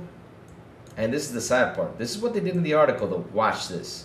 Watch this, chat. Watch this. Let me go to it right now. Watch this. This is what these guys did right now.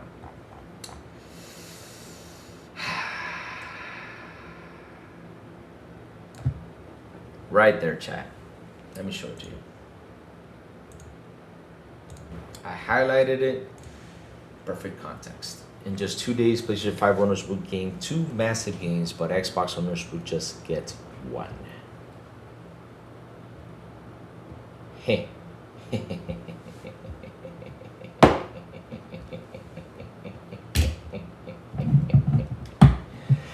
Y'all, literally, wow. You really want that Lao Fei code, it seems, huh? Yeah, they really want that Lao Fei code because, you know, right then and there, you're just promoting the PS5. Yeah. Ah, that little Lao Fei code is going to drop in there. Yeah, you know, yeah. I'm starting to wonder if you guys are sponsored by Sony, too. I'm starting to wonder that. Because I know someone who gets some PlayStation codes sometimes. Okay, chat, never mind. No, let's not get into that too deep. But yeah, incredible. You just promoted the PlayStation right there. Oh, it's getting 2 big massive games. Okay, that's 1. But I got a question. How many massive games are coming out that year, though?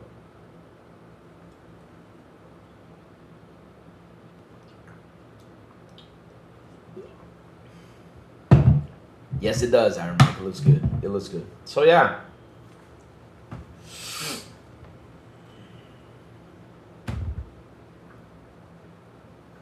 Lao Fei isn't a massive game. No. But listen, for them, it's massive. It's massive. Because it's God of War. It's, the game that gets Game of the Year from Jeff Keighley. Wow, massive.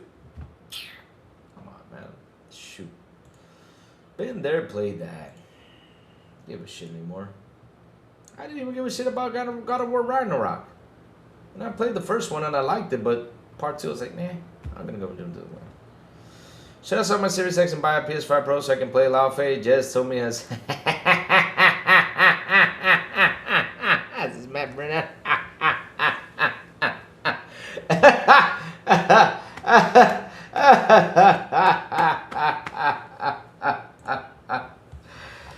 Oh, Lord. Oh, this is why you wrote the article. Oh, yeah. Good old Jess Gordon says, God of War Lao Fei launches 1 day before early access on PS5. It's a sad reminder of how dumb Xbox multi-platform strategy was launched. Xbox inability advertising that PS5 has more content and that Xbox customers are not important to Microsoft.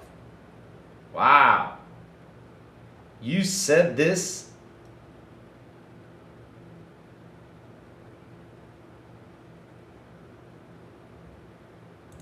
They flew you to FanFest.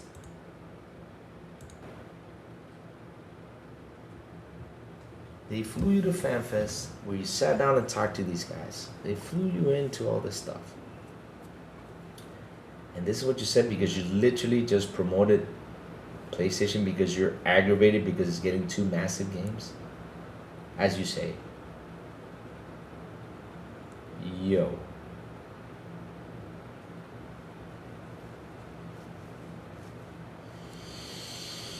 I can imagine what the next article is going to be when that game comes out.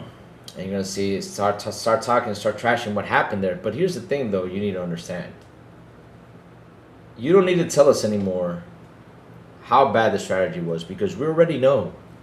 We knew this when Gears of War Reloaded went out there. We already knew this. I don't know why you're telling us this again. But yeah, you know, you got to keep on, pushing that PS5, though. I get it. No worries. I get it. I get it. Because that's what you guys do. Seriously, that's what you guys do. And it kind of aggravates me when I see stuff like that. I'm like, you were in FanFest, bro. I mean, a place where I wanted to be. I couldn't get there because I'm doing it with my own pocket.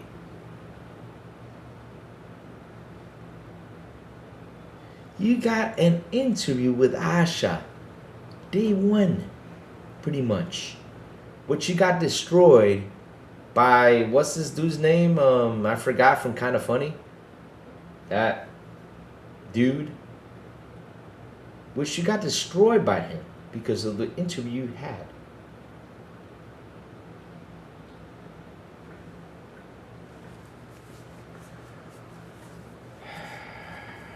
Wow.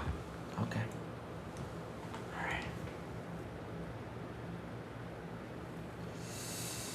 That's the stuff that I say, though, that I get kind of like, you know, I sit here and I ask myself, Xbox, and I'm being serious, though, you guys need to look up on who's on your side and who's not. I'm being serious, though. Because there's a lot of people out here that get cool opportunities, but they're it feels like, man, with all these cool opportunities they get, I feel like they don't appreciate it as much as we do. I mean, look, I'm not saying you shouldn't slander Xbox. I mean, of course, if they do something wrong, slander them. I mean, you got to do that. Of course, like I said, though. I mean, I was, like what I mentioned earlier today, you guys were looking new content creators, right? Which is pretty cool. I said, get Lou. But I already told you my #1 rule. If I'm going to go out there and chew you guys out, I will chew you guys out if you make a boo-boo. Because that's what I'm going to do. Because I'm not going to stay quiet. Because that's how I am, though. Right? No matter how much positive I can spin it, though, if you guys made a mistake, though, it's not just, it can't be positive. I will say it and I will talk about it. That's the only thing I say, though, but most of the time, 99% of the time, I'm always talking positive, though, but damn.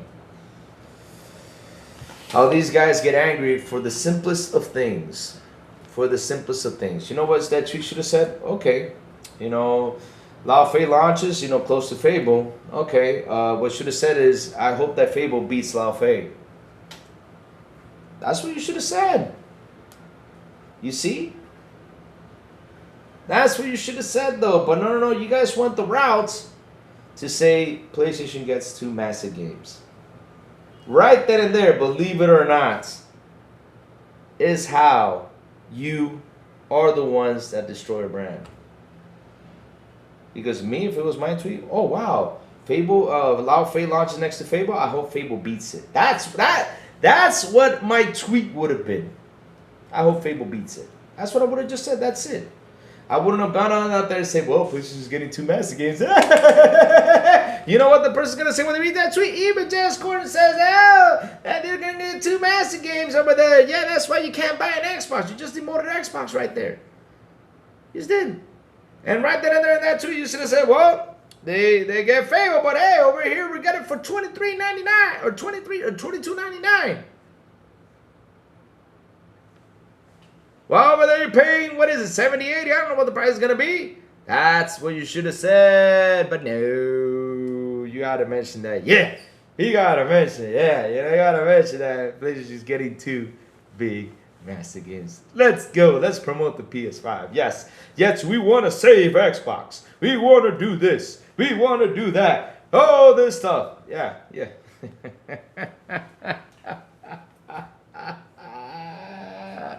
You gotta love this shit, chat. You gotta love this shit. Oh, man.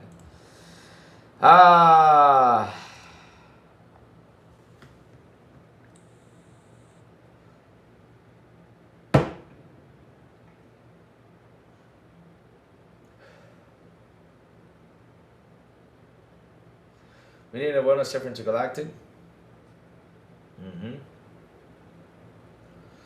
My two says, how many times has Xbox died by now? More lives than a cat. But here's the funny thing though. Yes, every time he turns on his Xbox, why aren't you dead? Not yet. I mean, if he wants it dead though, I mean, tell him to give me a call. And I'll tell him how to kill it though. All he's got to do is do a video. This is simple. Do a video. Grab your cell phone, do a video. Grab a bottle of water and just whoop, put it on there while the console is up and running. Go ahead, do it. That's how you kill it. That way you kill the box. If you want it dead though. But just in case though, just word of advice, they'll have a fire extinguisher next to you so you don't get burned. Because this is going to cause a fire probably so. Because you're going to cause a fire right there if you do that. But, you know, just in case though. Incredible. Incredible. So, Blessings. Oh, that's the guy's name, Blessing. Yeah, I forgot what his name is because I just don't care. Seriously, I just don't care. Because here's the thing though, right? Look. I always say this. I don't have a problem with none of these dudes. I don't have a problem with them. Just don't agree with their opinions. And we cannot, and that's the truth though. I don't agree with none of their opinions though. Just, that's the truth though. Sometimes you say things, I'm like, why did you say this though? Why? I mean, you're going to get people asking questions. Like this right now, how my two asks. It's just good for Xbox. That's what you get.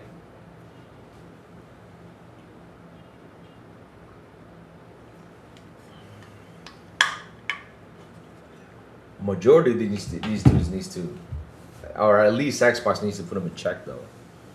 And they need to sit down with them and say, hey, look, this. Because like I said though, you can slander the box. Slander it. When they need to be slandered, when they need to be, be destroyed, destroy them. Because if they make a mistake, we got to go out there and talk about it. They're making a mistake, right? But in the end though, when they do something good, they're doing something good. I mean, right now, this very moment, right? We know that there's a multi-platform strategy that at the end, a majority of the fans were not happy about, right? The fans were not happy about. But again, we do not know why they did this though. And you're going out there guessing it was a 30%, or guessing it was this, or guessing it was that, or guessing it was something else, But again, the main source right here is we have a consumer behavior problem. The consumer behavior right nowadays is these guys, all of us, are not buying games as we used to, because life in general, and you guys know this because you're out there, you're living life, you're alive, right? I mean, if you're alive, you're living life, you're having the same problems as we all do. Like for example, here electricity has gone way too expensive. You know how much cash I paid for electricity this month? Almost $200, and I pretty much live alone. Almost $200 I paid. $200 I paid. That's one thing. And I was paying not nearly 100. Now I live alone. And they raised the prices because it's summer. Food. I spent, the other day on groceries, I spent $200 on groceries.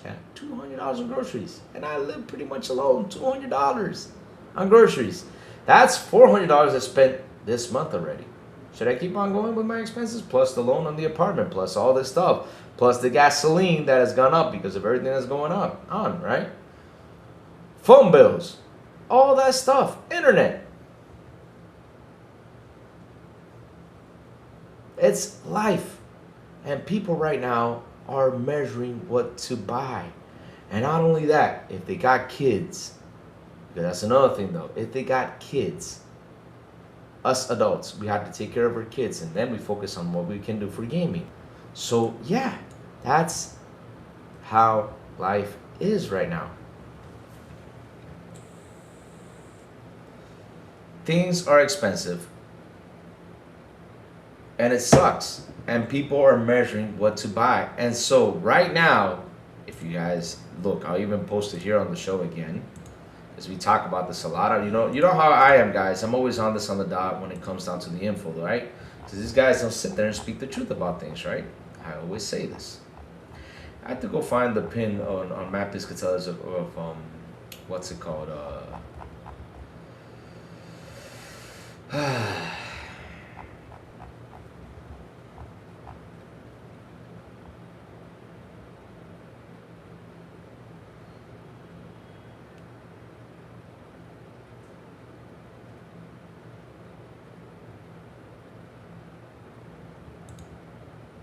Look at this.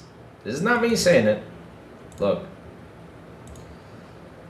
This is our main problem, guys. And Map is because, like I said, I always listen to him because he's always on the dot, though. Transforming. This is what he says, not me. These are his own words. I'm going to show it to you guys. Transforming Game Pass into a bustling indie library could work to both rapidly shrink the cost of running the service as well as retain more subscribers. IMO, the primary reason Game Pass failed to hit its subscriber targets is because the mass market simply does not care to play a lot of games. So he's on the dot, though. Look what he says, though. Watch this. The average player only buys, look, 1 or 2 games per year, spends heap of times in the favorite forever games, and that's it. Game Pass primarily attracts the most invested enthusiast parts of the audience, but that's not who needs to be captured when you want to tens of hundreds of millions in subs. That's why indies make sense on Xbox. You can dip in and out them as you need. You can play 2 or 3 in a month and make sense of subscription value, which appeal to even smaller portion of the player base that exists now, accelerating the death spiral. Anyways, all this ties back into crushing the devastating impact of black holes behemoths, sucking all the time and money from the rest of the market. It's not that this is a bad solution. It's just a particular challenge. I don't see a solution. The team was to turn the game business into a submodel like everything else Microsoft was doing at the time. If anything was going to work, it would have been what they tried.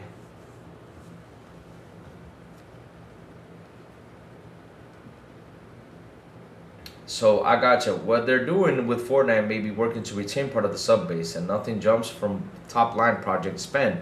That suggests it has significant impact. And apparently they weren't happy with the impact COD inclusion had in digital add-on spend, so I don't know.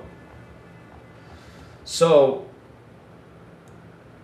like I said though, all I gotta do is scroll down and I can show you the consumer, like Chad, I mentioned this 100 millions of times. Consumer behavior tells it all though. Matt Piscatella, right? He's been on the dot with this stuff. He's been telling people everything like, look, we have a problem right here. And the problem is that no matter what we do, no matter what you can do or anything, the situation is that people keep playing the same game. So here it is, the one I want to show you right here. Here we go. Chat, and I'll show you this 100 times already, but I like showing it because at the end of the day, this is the stuff we gotta know when it comes down to consumer behavior, and here it is. Look what everybody plays. PlayStation and Xbox, what's the difference? The only difference is Forza Horizon 6 right now. But what's the difference though? Call of Duty Black Ops 2, Fortnite. Another Call of Duty title. Fortnite, Roblox, NBA 2K26, Call of Duty. 4, Roblox, Grand Theft Auto 5 Remastered. 5, Grand Theft Auto 5 Remastered, Minecraft. 6, Call of Duty again, NBA 2K26. 7, Marvel Rivals, Forza Horizon 6. 8, Call of Duty Black Ops, Power Road. 9, Minecraft, Marvel Rivals. 10, EA College Football, Rainbow Six Siege. So it's like what I always say, sports games, Call of Duty, Fortnite, Roblox, Grand Theft Auto 5, and Minecraft. That's what people play. On PC, you see them play Power, Counter-Strike 2, Make a Chameleon, Slay the Spire, Marvel Rivals, Battlefield 6, Deadlock, Destiny 2, Helldivers 2, Rocket League. Wow, incredible that on Steam, Helldivers 2 is way more popular than it's on PlayStation. Wow, and fucking incredible. And that's what I mean, chat. You gotta learn consumer behavior, and they never will. They don't understand what's going on, though. Take another example. Look at me, right, chat? I'm going to use me for a big example. When the Xbox One was out, I went into a buying spree. Me and my best friend, Steven, we sat there after we discovered that we can share digital games, right? We discovered we both can buy games. So from 2015 to 2018, we went on a buying spree. We bought so many games, it was insane. And it got to a point where, because as we got older, me and him, right? He got a fall into Destiny 2. And me, I went for a while to play Destiny. And Destiny was my most played game last generation. And I spent 32 days in Destiny, right? So I quit playing the majority of the games. So guess what happened?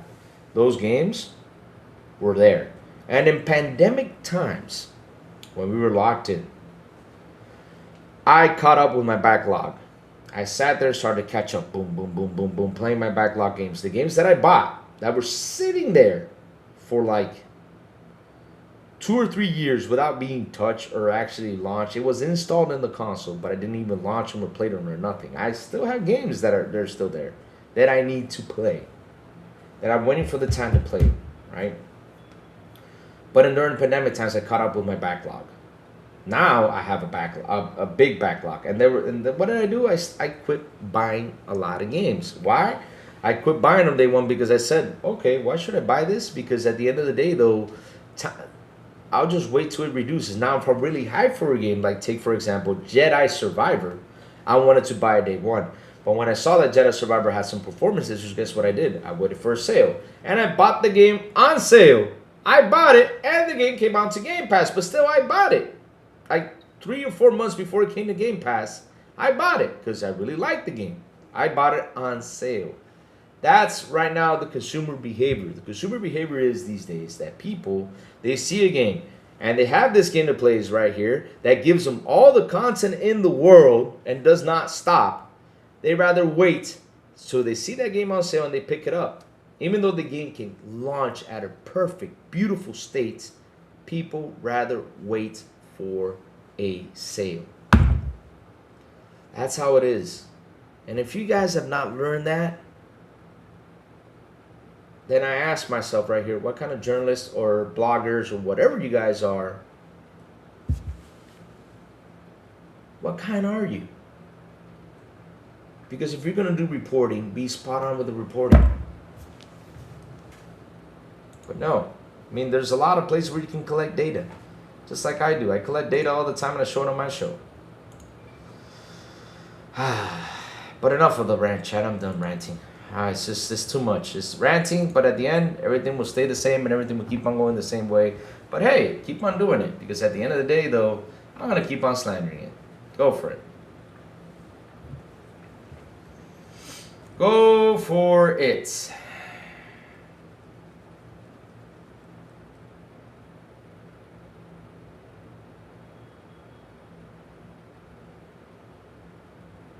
Remember when EB Games was open, I went through a couple years period where I bought a new game a week, and that was like in the early 90s and 2000s. Yep, I was like that too. I live in WA states where we used to have the cheapest energy in the country until the governor decided to tax for climate change 50%. Wow. Tough choice. We should play Fable or God of War Law Fate Basket. So tough I can't decide. Yeah, wow, so tough. Oof. Yeah, I'd rather spend that 70 on or use it on Game Pass and play Fable than with everything that it's got in there than play Law Fate. No joke, 100%. No joke. I did buy First Light 007 full price, like 5% off. Hey, look, like I said, you can buy your games day one, but it's like what he says, though, is you can buy 1 or 2 games a year. There's people that do that. That's the bigger consumer. And like I said, these guys are facing a consumer thing. So what are we going to do to get these consumers over here to not spend that much money? We got to have that service. And they got to make a good game. Even Matt Piscatella said it. One of the biggest flaws, and it's in there, I mean, I got to find it when he said it, is that the games didn't do well because they did not make a good game. That's one of the biggest problems out there, though. These top games are overwhelmingly popular, though. I'm not closed and not linear. Player Power and Counter-Strike 2 had 2+ million concurrent players at their peaks. Half mil and 1+ mil now. So the question is that these articles should be writing about is, hey, yo, Xbox, what are we going to do to break this barrier down? We got to do something big. We got to make a game that can kill it.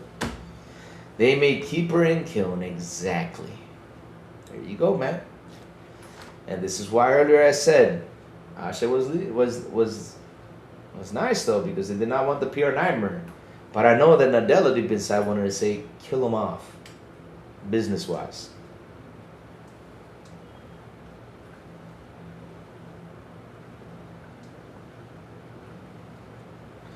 For me personally, I run a small YouTube channel. I feel like there are too many people looking to make money off drama around gaming over playing games. That's why I try to buy and play all these games. 100% correct. They cause too much drama. They go on a drama spree for video games? Really? Wow. Because that article and those things you said right there, and that personal article that we went from Windows Central right there, because you're mad because PlayStation gets 2 big massive games. Oh, wow. Like, Lao Fei is like, what?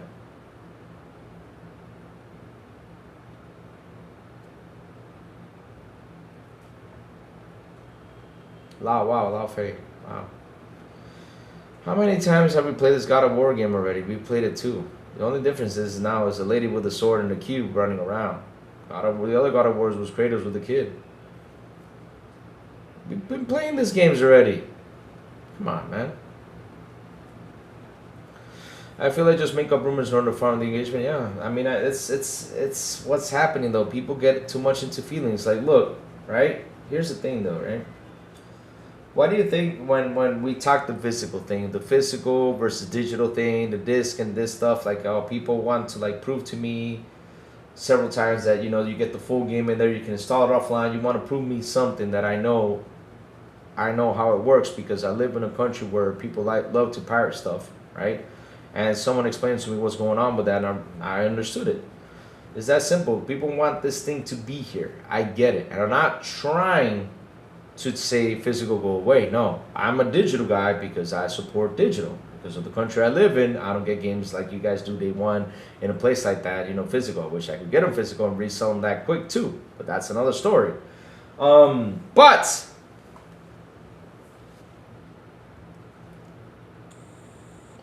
at the end of the day,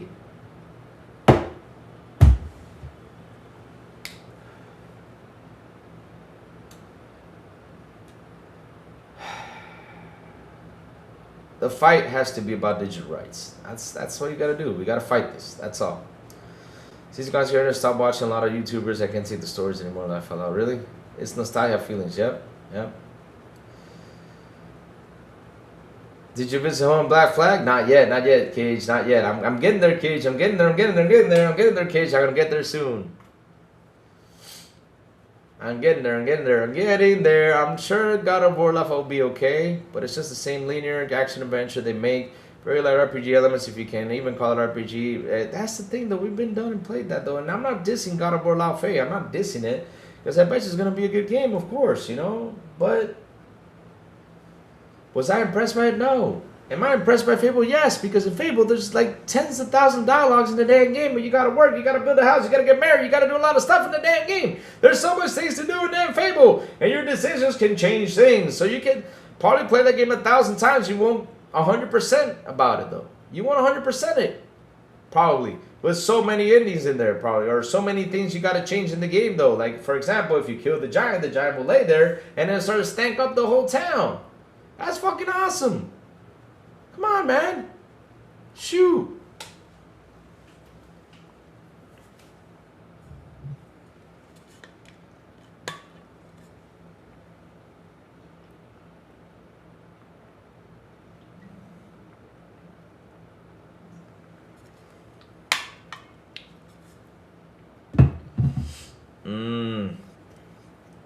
Forza Horizon 6 is the first version I played on PC. Outside of installing and playing a couple of hours, I haven't touched the console version yet. The game looks and plays incredible. Yeah. That's what it is. Let me go get the collectors right now. The God of War game will be like the other Sony games, 50-hour cutscenes, quick time, some style, some platforming, the usual. Xbox has reached roughly 91% of the United States of digital gamers. Yeah.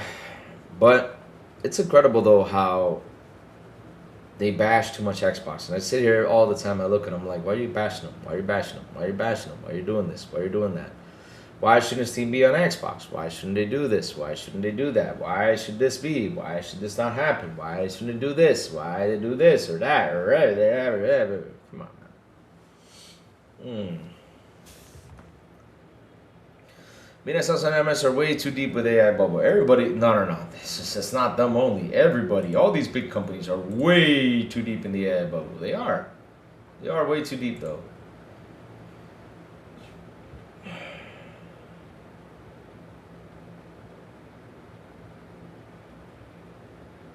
Oh, for fuck's sakes. Seriously?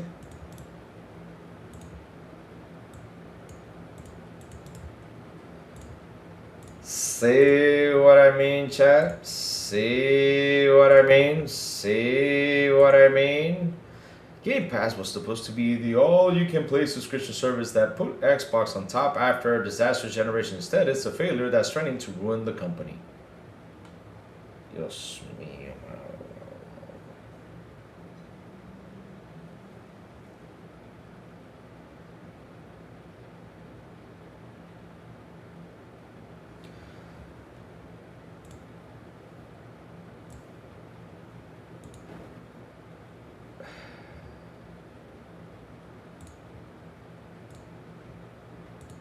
I got a question, chat. I got a question. Honest question, though. Have you all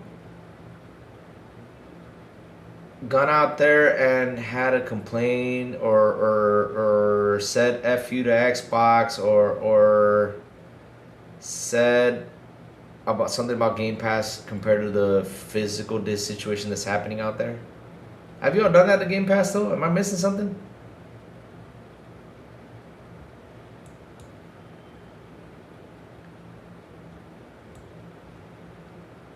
Am I missing something?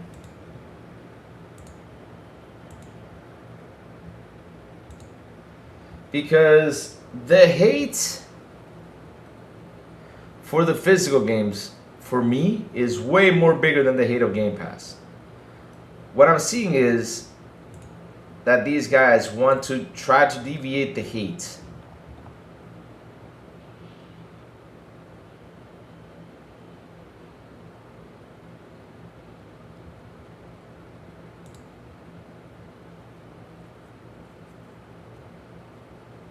But I'm being serious though. Was there a hate campaign against Game Pass that I don't know about? Am I missing something? Like the hate campaign that's out there for physical games? I mean, I'm being serious though. Because it's pretty big though. The physical game thing. So the coalition says there's no battle pass, no pay to win, no bullshit. Play what you want, chase the unlocks you think are the coolest, and we'll have themed seasonal updates and bring in loads of new kick-ass content every season. We'll go live. We're going to cover that tomorrow, everything that was said in that video, though.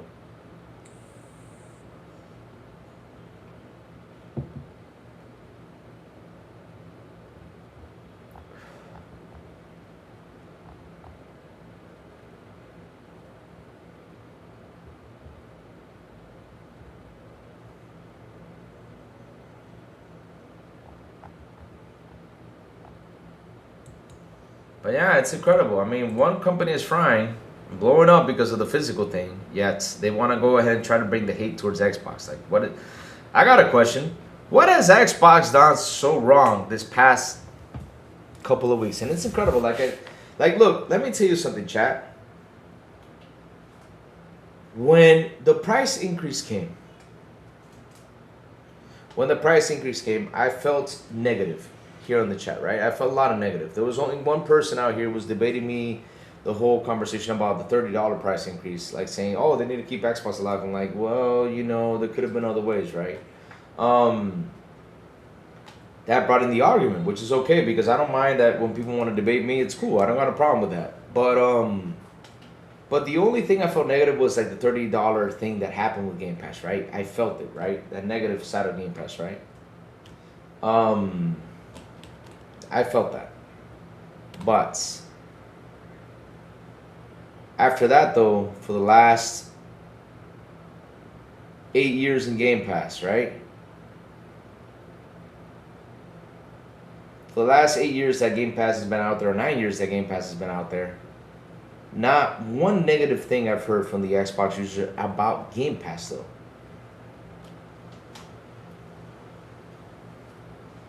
Not one negative thing was said about Game Pass. The ones who play Xbox. Now the PlayStation fanboys, they want a Game Pass to disappear, though.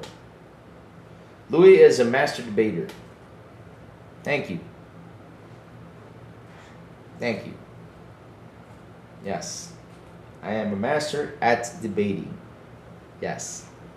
Thank you for that, Why So Serious. Thank you. So, yeah. Like I was saying.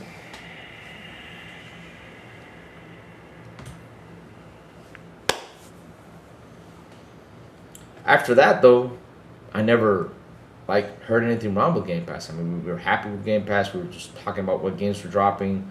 That was the topic of conversation, though. I mean, we were always happy about it. But yo, the $30 increase was a negative thing, and we talked about it, right? But then we just continue on. It's like what let's see who was just saying it right now. Hold on a second.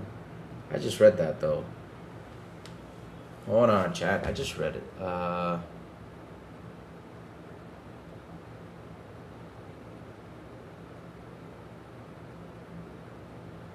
John Bull Expo said, the price increase made me realize I don't play enough games to justify the ultimate tier. That's what it did, though. That's like the negative impact it did, and that's why it dropped subscriptions, you know, and it dropped from 35 million, it dropped down to 30.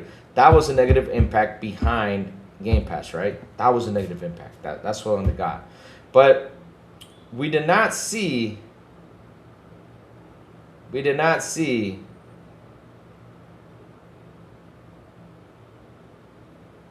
a hate campaign that PlayStation has right now with the physical CDs. I'm not kidding you. And right now, it's like what I said though, and I said this before. PlayStation is going to be killed by its own fanboys and by the media. Because PlayStation is doing all the negatives right now, and yet they go ahead and attack. They go ahead and attack Xbox. Incredible. Incredible how much they protected. That's what these guys do. Wow. You know, OpenAI spent over $1 trillion, 50 billion profit. You know, Samsung chip makers crash, Korea stock market. Wow, crazy stuff. I love Xbox Game Pass. Louis is honest and a good person. I try to be as honest as I can be though when it comes to this code, because the situation is sometimes I might trip and hit though. I do, but I do admit when I make my mistakes though. Xbox will get an easy win by shipping Helix with this draft. I'll tell you how the easy one would be though. The easy one would be if Xbox can figure out how we can sell our digital content. If they figure that out, woo! There's no finding Xbox right there. That would be the biggest win. And you know what that would do though? That would get people to start to jump to the box and say, hey, yo, let's do this.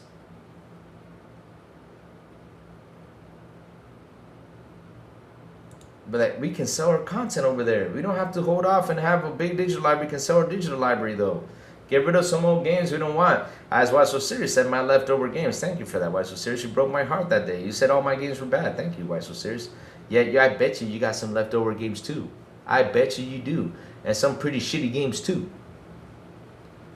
Take that, asshole. No, I'm just kidding. I love you, Why So Serious.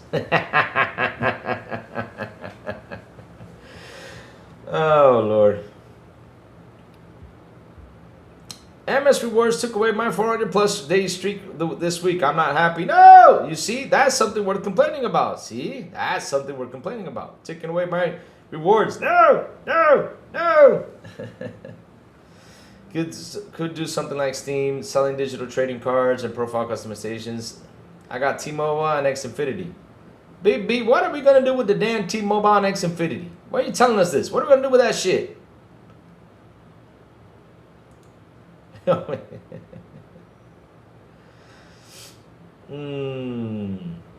Did he mean master? No, I did not mean that, Sunrise. No.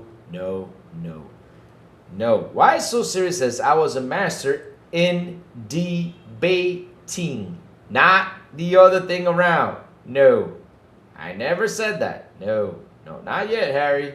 Not yet. We still got time. It's faster internet. Okay, cool. I'm happy for you got faster internet, though. I'm glad you got faster internet, but like, what's the point that you got faster internet? Because, look, at the end of the day, it's like Why So Serious said earlier today. He was playing with you, Halo, and during the flood, you ran away. He said, I got a girlfriend, because that's your theme. I got a girlfriend, and you leave. I don't know what the hell you do, though. Your bait worked. I wasn't bait, though, because I read it how it was spelled. I never said the other word.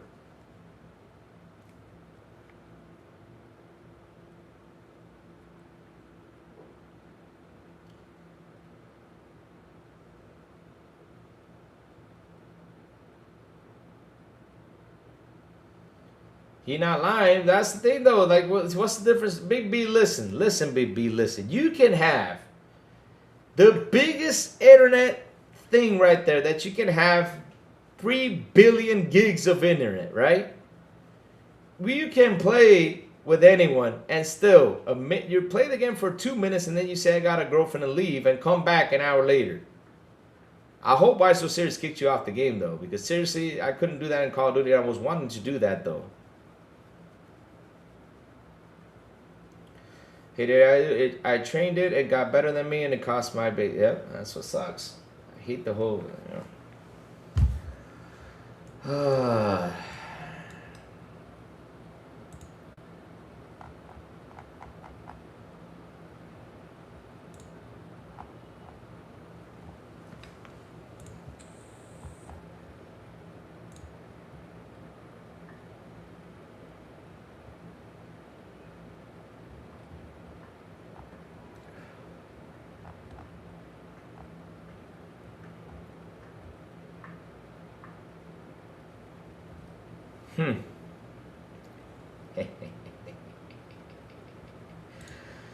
Okay, man. You see, one day you finally said something without fighting Xbox or something. I'm pretty happy you brought this up. I'm gonna show you guys what K-Man said. And this is a fun. Oh, and trust me, you're probably gonna get Hunter calling you an actor out there, because that's what Hunter does. You know Hunter, the PlayStation shill out there?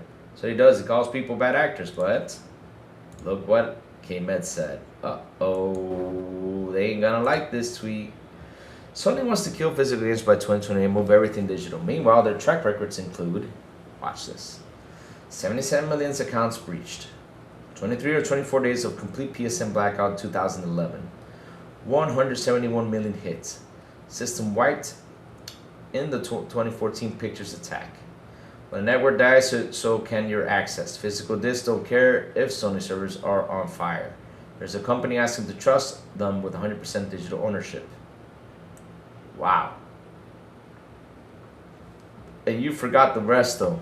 You forgot to mention Crunchyroll, 1 petabyte. You forgot to mention a whole bunch of things that have happened with Sony and how the security works, my friend. That's the only things you forgot to mention, though. But, K-Man, in that argument that you're bringing in there, no matter what, you got to connect to certify that the CD is original before you can play the game, my friend. You got to do that. So, yeah.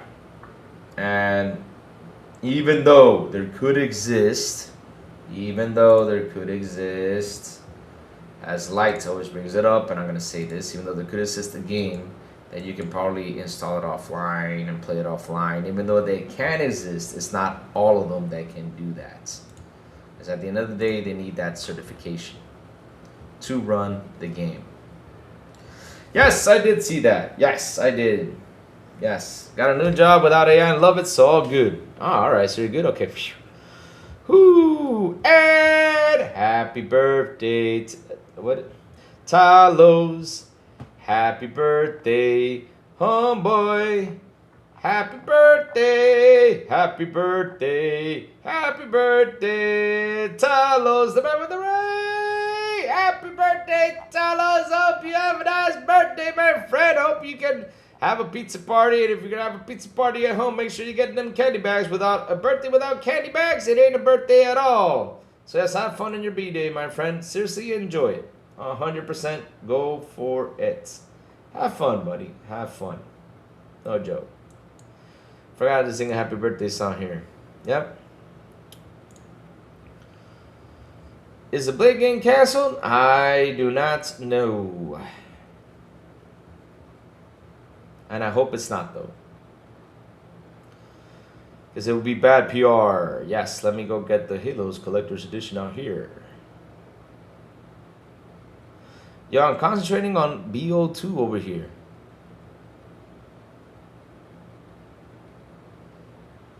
Look, Pickles, look. Pickles, listen. Listen. Listen. Listen. Listen. Look. Being serious what I'm about to say, though. I mean, Pickles, we love you, but we don't need to know that you got bad BO by 2. We don't need to know that. We don't want to see or read about that you got BO by 2. You know, we don't need to see that here, Pickles. We don't need to see that, though. I mean, if you want to be stinky, though, you can be stinky by yourself. You know, that's you. You know, that's on you, my friend. I mean, if you got a BO situation, though, my friend, I mean, you gotta, you know, yeah, you know, there's something called the shower, shampoo, soap, deodorant. There's even deodorant for, you know, the areas down in, you know, where the pole hangs and or the coconut tree, you know, there's deodorant for that too. So, you know what I mean? Yeah. You see, yeah, BO2 got some hack. Yeah, you see, so wait, so people are hacking your body odor? Damn, Pickles, you must be stinky though, man. Pickles, go take a damn shower, Pickles. Shit, stop telling us about your body odor. Damn. Damn, go take a shower. I still want to see Louis River dance. I gotta practice that though. That's gotta be nearly impossible though. Come here, darling Louis. Try a bit of Irish dancing. I'm neutral, not like some people. Yeah, you're neutral, but you're talking to us about your body odor though. See, there you go. Pickles' opponent, of course, he's got BO. See what I mean? Yep, that's how it is, though. I mean, yeah, you know. Yeah, I mean, come on, Pickles, not like this. I mean, this man comes into the show and starts talking about his body odor. By 2. Damn.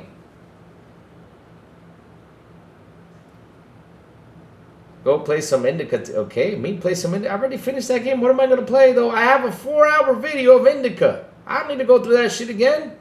Something getting rid of this is entertaining, though. Haven't laughed so much since Teleblade boycott videos. Yes, it's been fun, right, Brent? Matt? It's been fun. I gotta say, it's been a lot, and I do mean a lot of fun. And these guys are not even tackling that subject. They literally are trying to ignore that that's happening. And you're telling me that Xbox is getting negative news? Oh, my God. I mean, I don't... Look at PlayStation. I post something about PlayStation, I'm going to get fired if I post anything PlayStation. Shoot. No joke. I mean, even this month. This month alone, my shorts have hit more than 1,000 because of the whole physical thing. I'm like, whoa, that's how mad people are with the whole physical issue. And the funny part, Chad, the funny part is that in the States alone, 73% bought a PS5 with a disc. Even though they buy games digitally, but you know how it is. Yes, the Sony Defense Force, yes. Go, go, Sony Rangers! The mighty ponies! Sooner or later, they might form the Megazord. Oh, like came out. Me, yes, I actually own a Series X. I hate watching. Oh, Kev. Oh, Kev is a nice dude. I don't mind Kev, though. Oh, he's talking about Black Ops 2. Oh, okay. He's talking about Black Ops 2. I thought he was talking about body odor, double body odor. I was like, man, go take a shower, though. Damn, man. Shoot, man, talk about BO here. I was like, man. Shoot. You know, I was actually hoping that, because, you know, since Xbox was having bad numbers, I was actually hoping that Mike Johnson probably might buy his What's Crackin' Lacking, because that's what he does, though. Every time there's bad Xbox news, he comes by, though. But I guess our theory did not happen, though. They had the remake for PS5 sales already back on compact on the Series X, though. Just checking, no official announcement, Blade movie canceled. Oh, Blade movie. Oh. Is that even happening still? Yeah.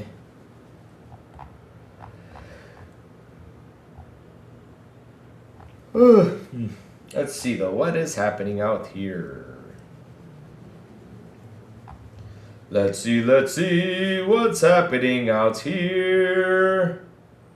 Let's see what's happening out here. Let's see. Besides the Heroes of War multiplayer game that just came out. Yes, which we will leave for tomorrow because we got to have stuff to talk about.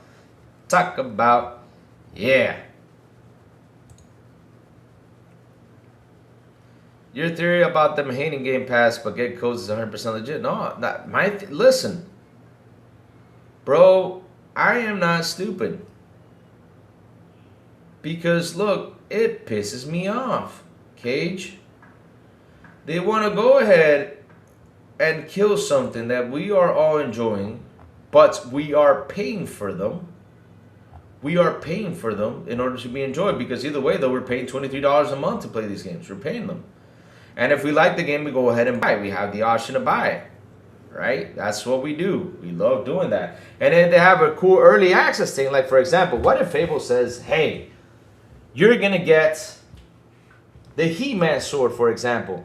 And you can put it up in there and says, I have the power. You can turn the Fable person like all big and muscle, or you can turn into the She-Ra or whatever. I mean, if they tell you, hey, $30, $40 to get that, oh, hell yeah, I'll pay for that. Shoot.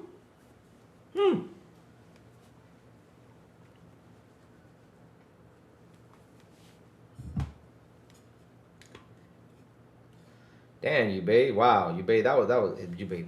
Man, Ubay, why you be so harsh though? Ubay not like that though. God, he said the Snipe's going to be dead by the time the blade. But man, don't know. I mean, Wesley Snipes, be alive the next couple of years. You're a cool dude.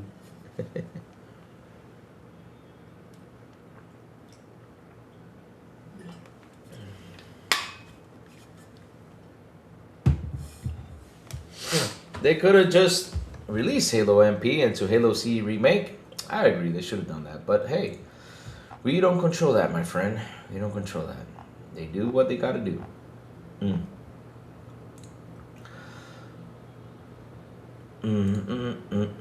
But yes, we're gonna talk about that tomorrow morning. We're talking Gears, guys. Tomorrow morning, we're gonna talk about everything that was said in that video. Even though we watched it, though, there was a lot of information. Probably new stuff is gonna come out with it, so we will talk about it. So now we got Street Fighter, the movie. First clip of Street Fighter movie in theaters, October 16. Oh, Lord. Oh, Lord.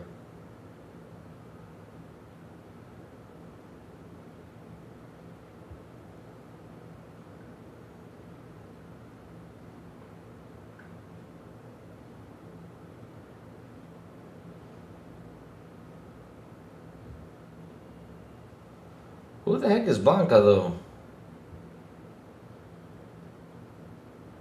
Is that Jason Momoa?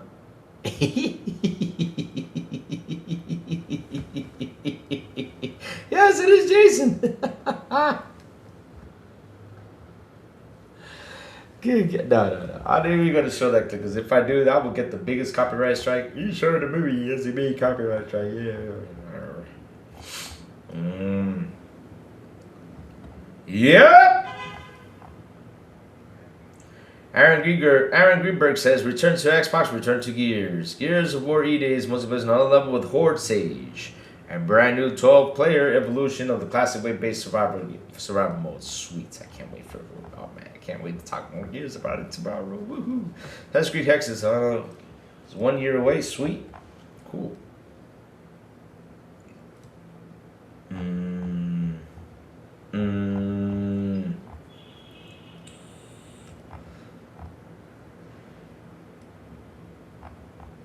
Let's see.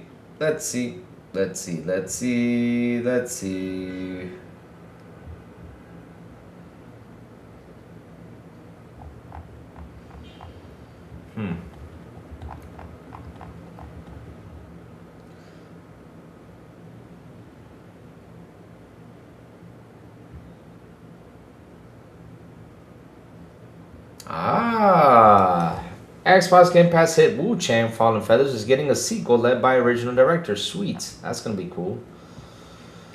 Yeah.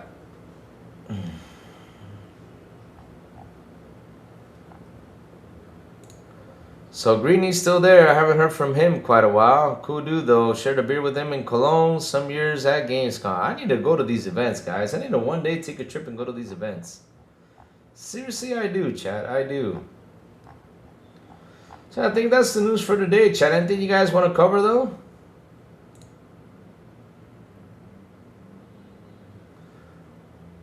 Pablo Fumale, bro. Louis, what's up, Pablo? What's cooking? How you doing, Pablo? What's cool? What's cooking, bro? Louis, I'm good, Pablo. I'm cool. I'm good. I'm good. I'm good. Just chilling right here. Just chilling, having some fun, man. Having some fun. Having some fun.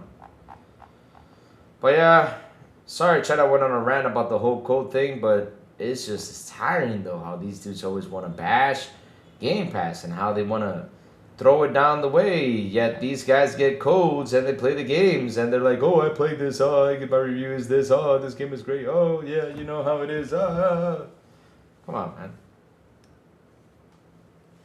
How are the Microsoft stocks though? Oh, speaking of that, Microsoft stocks. Let's go see though. How are they today?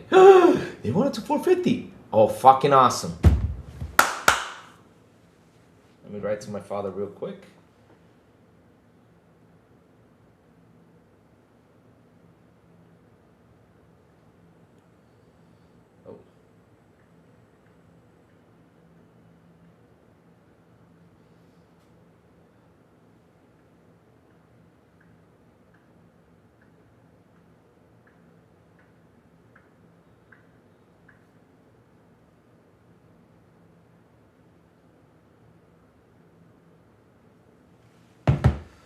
Woohoo!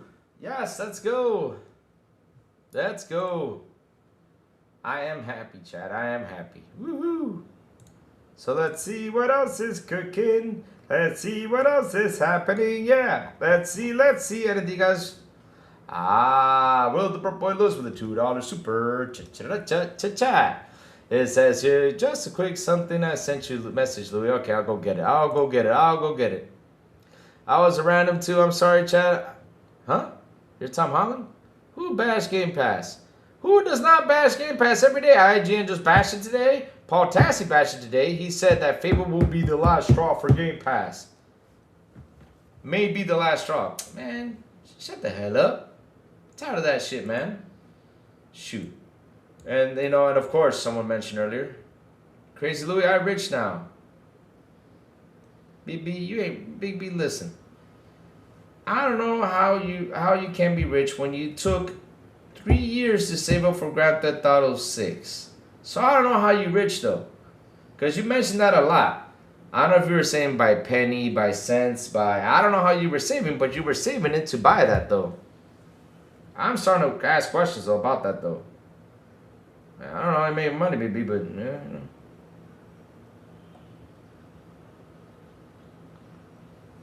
Since I love Star Wars, it seems I'm going back to the new galaxy of Halo.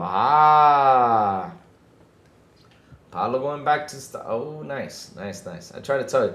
All right, big girlfriend is rich. Now, oh, okay. There you go. Thanks for that. But MS losing $10 million because of AI life. Hello, Paul Tassi said that. Google poll.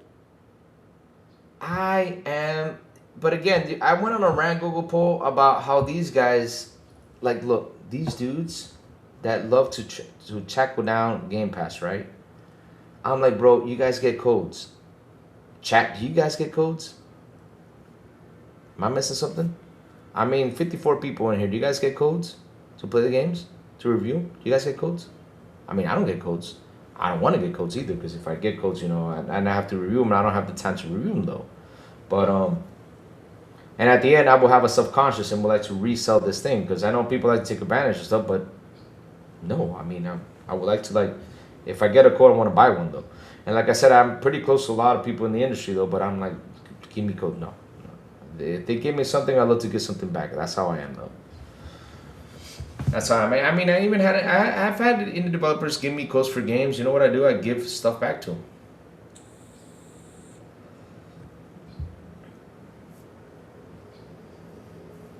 Nope, I get codes from friends though. Yeah, I get codes from friends too. I do get that sometimes. Yeah, that's a nice gesture for them. And sometimes, you know, when I do have the money to give back, I give back because, you know, I do that sometimes. Like I've helped out some of my friends though. I really have. Because look, I even help out sometimes content creators that I log in and talk to them, and I see, like, for example, they're talking through like a regular microphone or something like that. And if I really appreciate them, I say, hey, you know, let's you know, get you a cool upgrade, you know, and I help them out because at the end of the day, you know, sometimes you gotta help some fellow podcasters out there. I've done that before, you know, and I don't mind doing it because, you know, I like the content they do though. It's pretty cool stuff and I enjoy it though. And I have no problem, you know, helping out people too. Because, you know, at the end, though, it's always nice to help out. So it's a nice gesture to do that. I do that a lot out here. And I do a lot of supporting, too. You know, because sometimes people, you know, even though they have it bad, though, even though right now, you know, all of us are in a bad spot. It's the truth, though. Sometimes, you know, a little extra, if you can give it to help out, you help out. That's something I do a lot, though. I do. And once, chat, you know, I finally figure out how to do the code things. I mean, one day, I hope I do. And one day that the channel has is, speaking of that, we're getting close to August. So, chat, tonight, I'm just going to go in, log in, and do a member show. You members hop in. We got some stuff we got to discuss, though.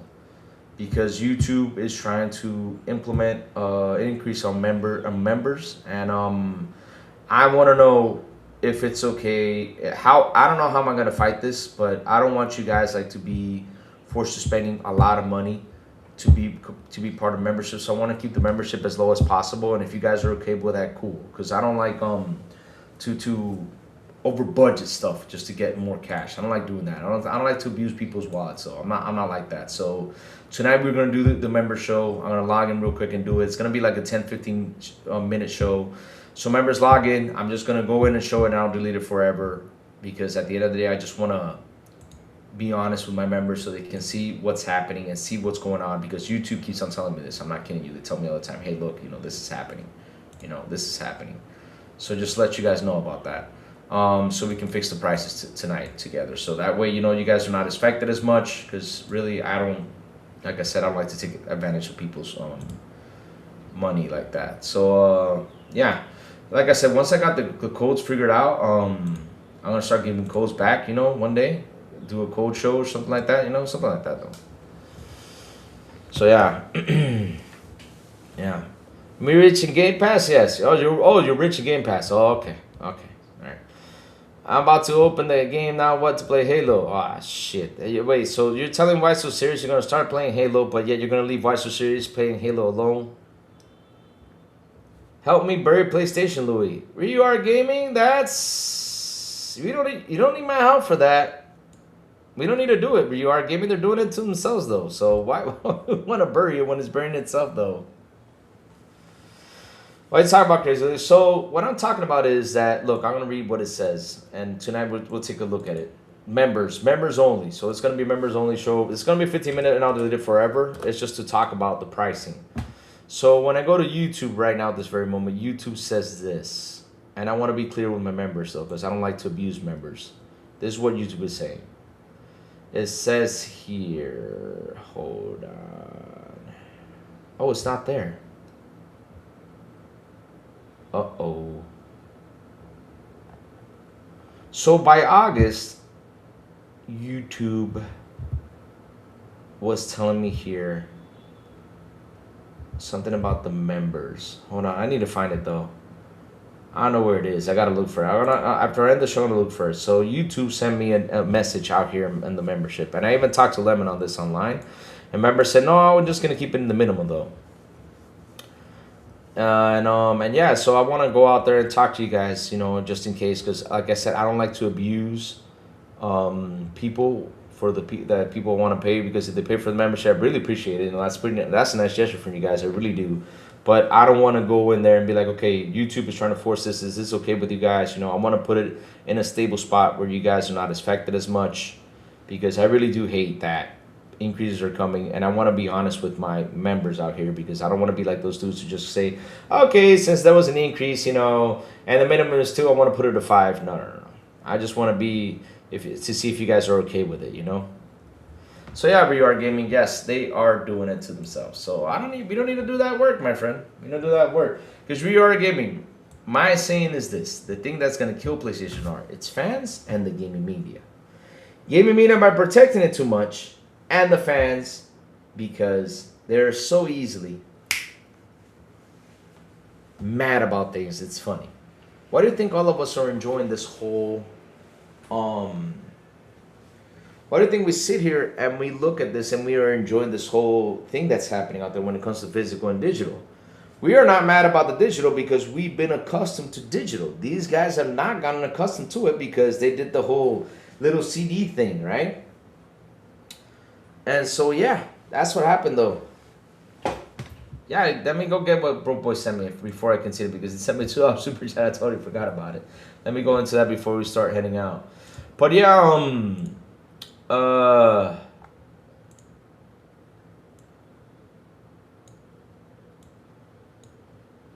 I always say this: PlayStation did something, and the fans did something too.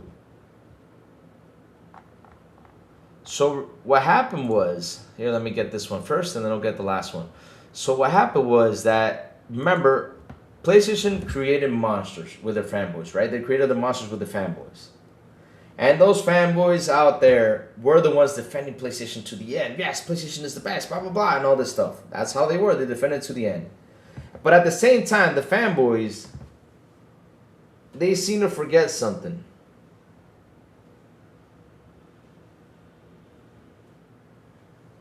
That in 1995 or 1994, or was it 95, 94, when the PlayStation came out, right? They were really user-friendly. PlayStation 2 came out, really user-friendly. But in PlayStation 3, though, what happened? They became greedy SOBs. So when they became greedy SOBs, they even told people get a second job to buy the PS3. So they got greedy. And that's because of what the fans build, right? Everything has a cause and a chain reaction, right? Cause and effect, right? So these fans who love PlayStation built this monster that in 2005 or 2006, when they came up with the PS3, they became a greedy monster, right? So guess what PlayStation had to do since they started to lose users and do a lot of stuff? They had to go back and become the friendly PlayStation. And since they were going to a digital era, they were like, oh, yes, yes, come over here, my fans, here, yes, we love you. But in the back, they were like, hey, we almost got him. It's okay. Shh, let's get him. Let's get him. Shh, be quiet. Shh, let's get him. Oh, you know, you're so cool. We love you. Hey, shh, be quiet. Hey. Look what happened in 2020. Where are they at? They became the greedy monsters again. And you guys were so fond of protecting it because you were so stuck up on the PS4 era on how they treated you. You went in to protect them, not noticing everything that's good. Because you know why I say this? It's incredible that you guys defended so much and not even seeing how abusive the relationship is between you two. And it's really that abusive. While on the other side, though, when you look at the competition is giving you day one games into a service. They're not abusing your wallet. They're treating you like kings, like how we gamers want to be treated as kings, right? They're not abusing your wallet while you're over here giving this company $10 upgrades for games that Xbox has been giving you guys for free. Because you say, oh, it's two different versions. It's not two different versions, it's the same game. What changes is how the controller works. That's it. It's the same damn game. No matter what, it's the same game. What it changes is the controller and the graphics. That's it. And you're paying $10 for that upgrade? You guys did not see that abusive relationship right there? And not only that, this is where it gets even more abusive. They gave you a premium console without even a stand. They're telling you, hey, $700, but hey, you buy the stand separately for $30, and you buy the disc drive. Which the disc drive I don't mind because, you know, we're heading to a digital era. I got that, so I didn't mind that though, right? That was not a bad idea. If you want the disc, you got the option to go ahead and purchase it, cool. But the stand though, for a $700 console, should have been in there. You guys didn't say anything. You guys went out there, paid the $700, paid the $30, and paid the $80 for the disc and the stand. Cool. That's on you. And now they come by out of nowhere because they were literally seeing this. The consumer behavior has changed. People buy more digital than ever. And all this shit, right? They're doing that. So at the end of the day, though, look what they did. They said, F you to physical. And look what happened. Look at the reaction the fanboys went. Because they went off defending this console too damn much. They did not see that they were having an abusive relationship. And now they're getting in there and fighting PlayStation. Because I sit here and I think about it. And I look at them. And it's incredible, right, chat? This is how bad it is. They actually do think that because you buy this, you own what's inside. No, you don't. What you own is this. All this. This, but you don't own what's inside of here. And I've explained that many times already here. That's what you own. That's it. And you can do whatever you want with this, yeah. But once the servers goes off, what are you going to do with this? It's just a disc, a pretty disc that you have for collectors. That's it. Just like what happened in the past, though. Because what did you do with your NES games? What did you do? See? iPhones no longer come with charger and headphones, which sucks. I hate that. That pisses me off. That's the thing I complain about. I'm like, motherfucker, I'm paying $1,000 for this shit. You don't give me... Pisses me off, though.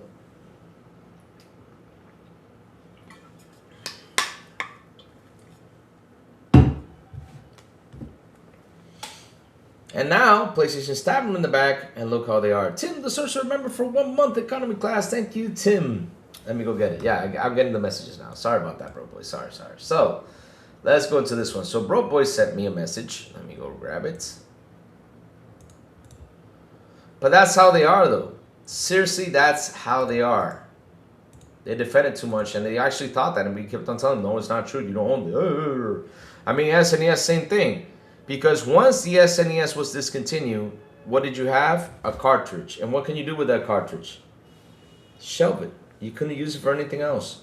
Unless, if you can get something to make it work on it, then yes, you can do something with it. But no, it's just sitting there and it's a cartridge with a content in there that is not even yours. Because with that content in there, you can't do nothing.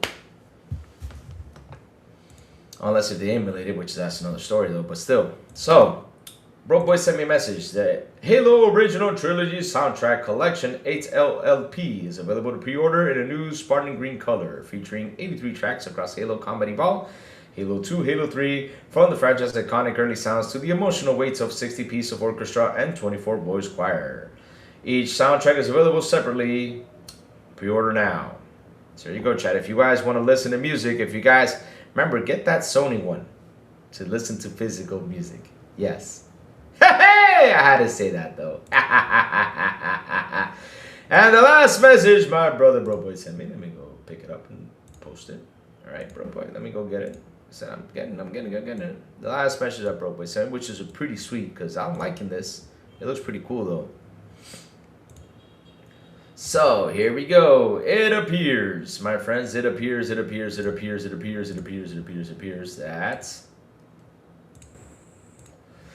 40 years of adventures, here's to the worlds we built together and those still to come. We're marking the decision with a logo inspired by our roots. So chat, 40 years of adventures.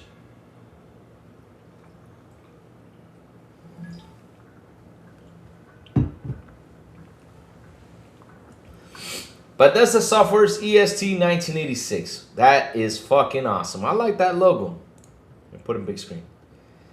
It looks cool. It looks so, what's it called? Replaced, and what's the other one? It's replaced in the, it's kind of cyberpunkish. I like it. Pretty cool stuff. Pretty cool stuff. Thank you for that, bro boy. Like always, thank you.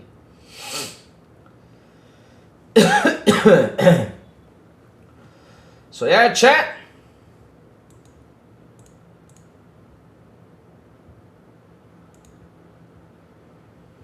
Just beat the boss after 15 hours. Really? Nice. The Bethesda one as well. I pay 53 euros per month for the latest iPhone. Sky over 2 years, not including charger and headphones. Oh my god. Cool logo, yeah. It looks like a mix of both and new. Yeah, that's what it is though. It's sweet. It's a nice logo though. It's a nice logo. It's like Doom. One of my favorite things is that Doom logo. I mean, you remember how I always like that art from the Doom logos. They look so sweet. They always do. Doom art always looks so cool. I want to hang some Doom art, and I like that logo. How it looks sharp. It looks wicked. It's one of my favorite logos of all time, though.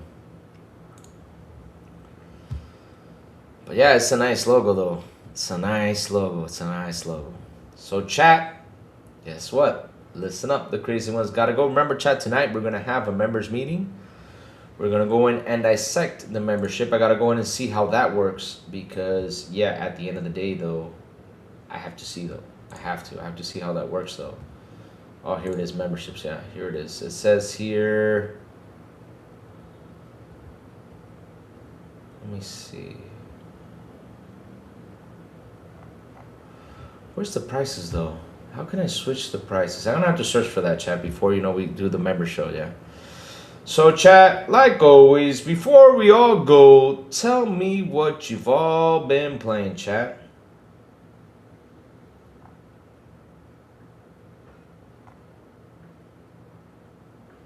So how do you change the members thing though? I'm trying to see though. I gotta see how to change it though, so it doesn't get abused though.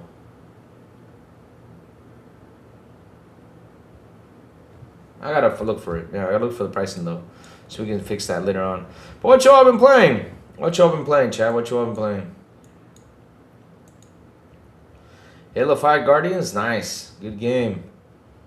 I pay €15 per month and 50 gigs, unlimited calls, and got limited. Yeah, Alan Wake 2, nice. I need to get into Alan Wake, man. I have not finished that game. Silent Hill Townfall developers discuss the Scottish setting, retro technology, first-person combat. Sweet. Final Fantasy 6, nice. Final Fantasy 6. Oh man, you're in for a ride, Eric. You're in for a ride. Oh man, you're in for a ride. That Final Fantasy 6 is. Story, man, is fucking wicked. It's wicked. I think it's one of the best Final Fantasy stories out there, no joke. Yeah. I'm playing Mistfall Hunter on Game Pass right now. Check it out, everybody. Sweet. Check that out, everybody. Check that out. So let me keep on see how this works though. So let's go to settings. Let's see channel permissions, promotions, agreements. Your style. Okay, that's not it though. I gotta look for that, chat. I gotta look for that to fix that. Yeah, I gotta look for that to fix that. Shopping, YouTube shopping. All right. Okay, I gotta look for that, chat. I gotta look for that so we can go in and do that today, so we can get that done. Yes.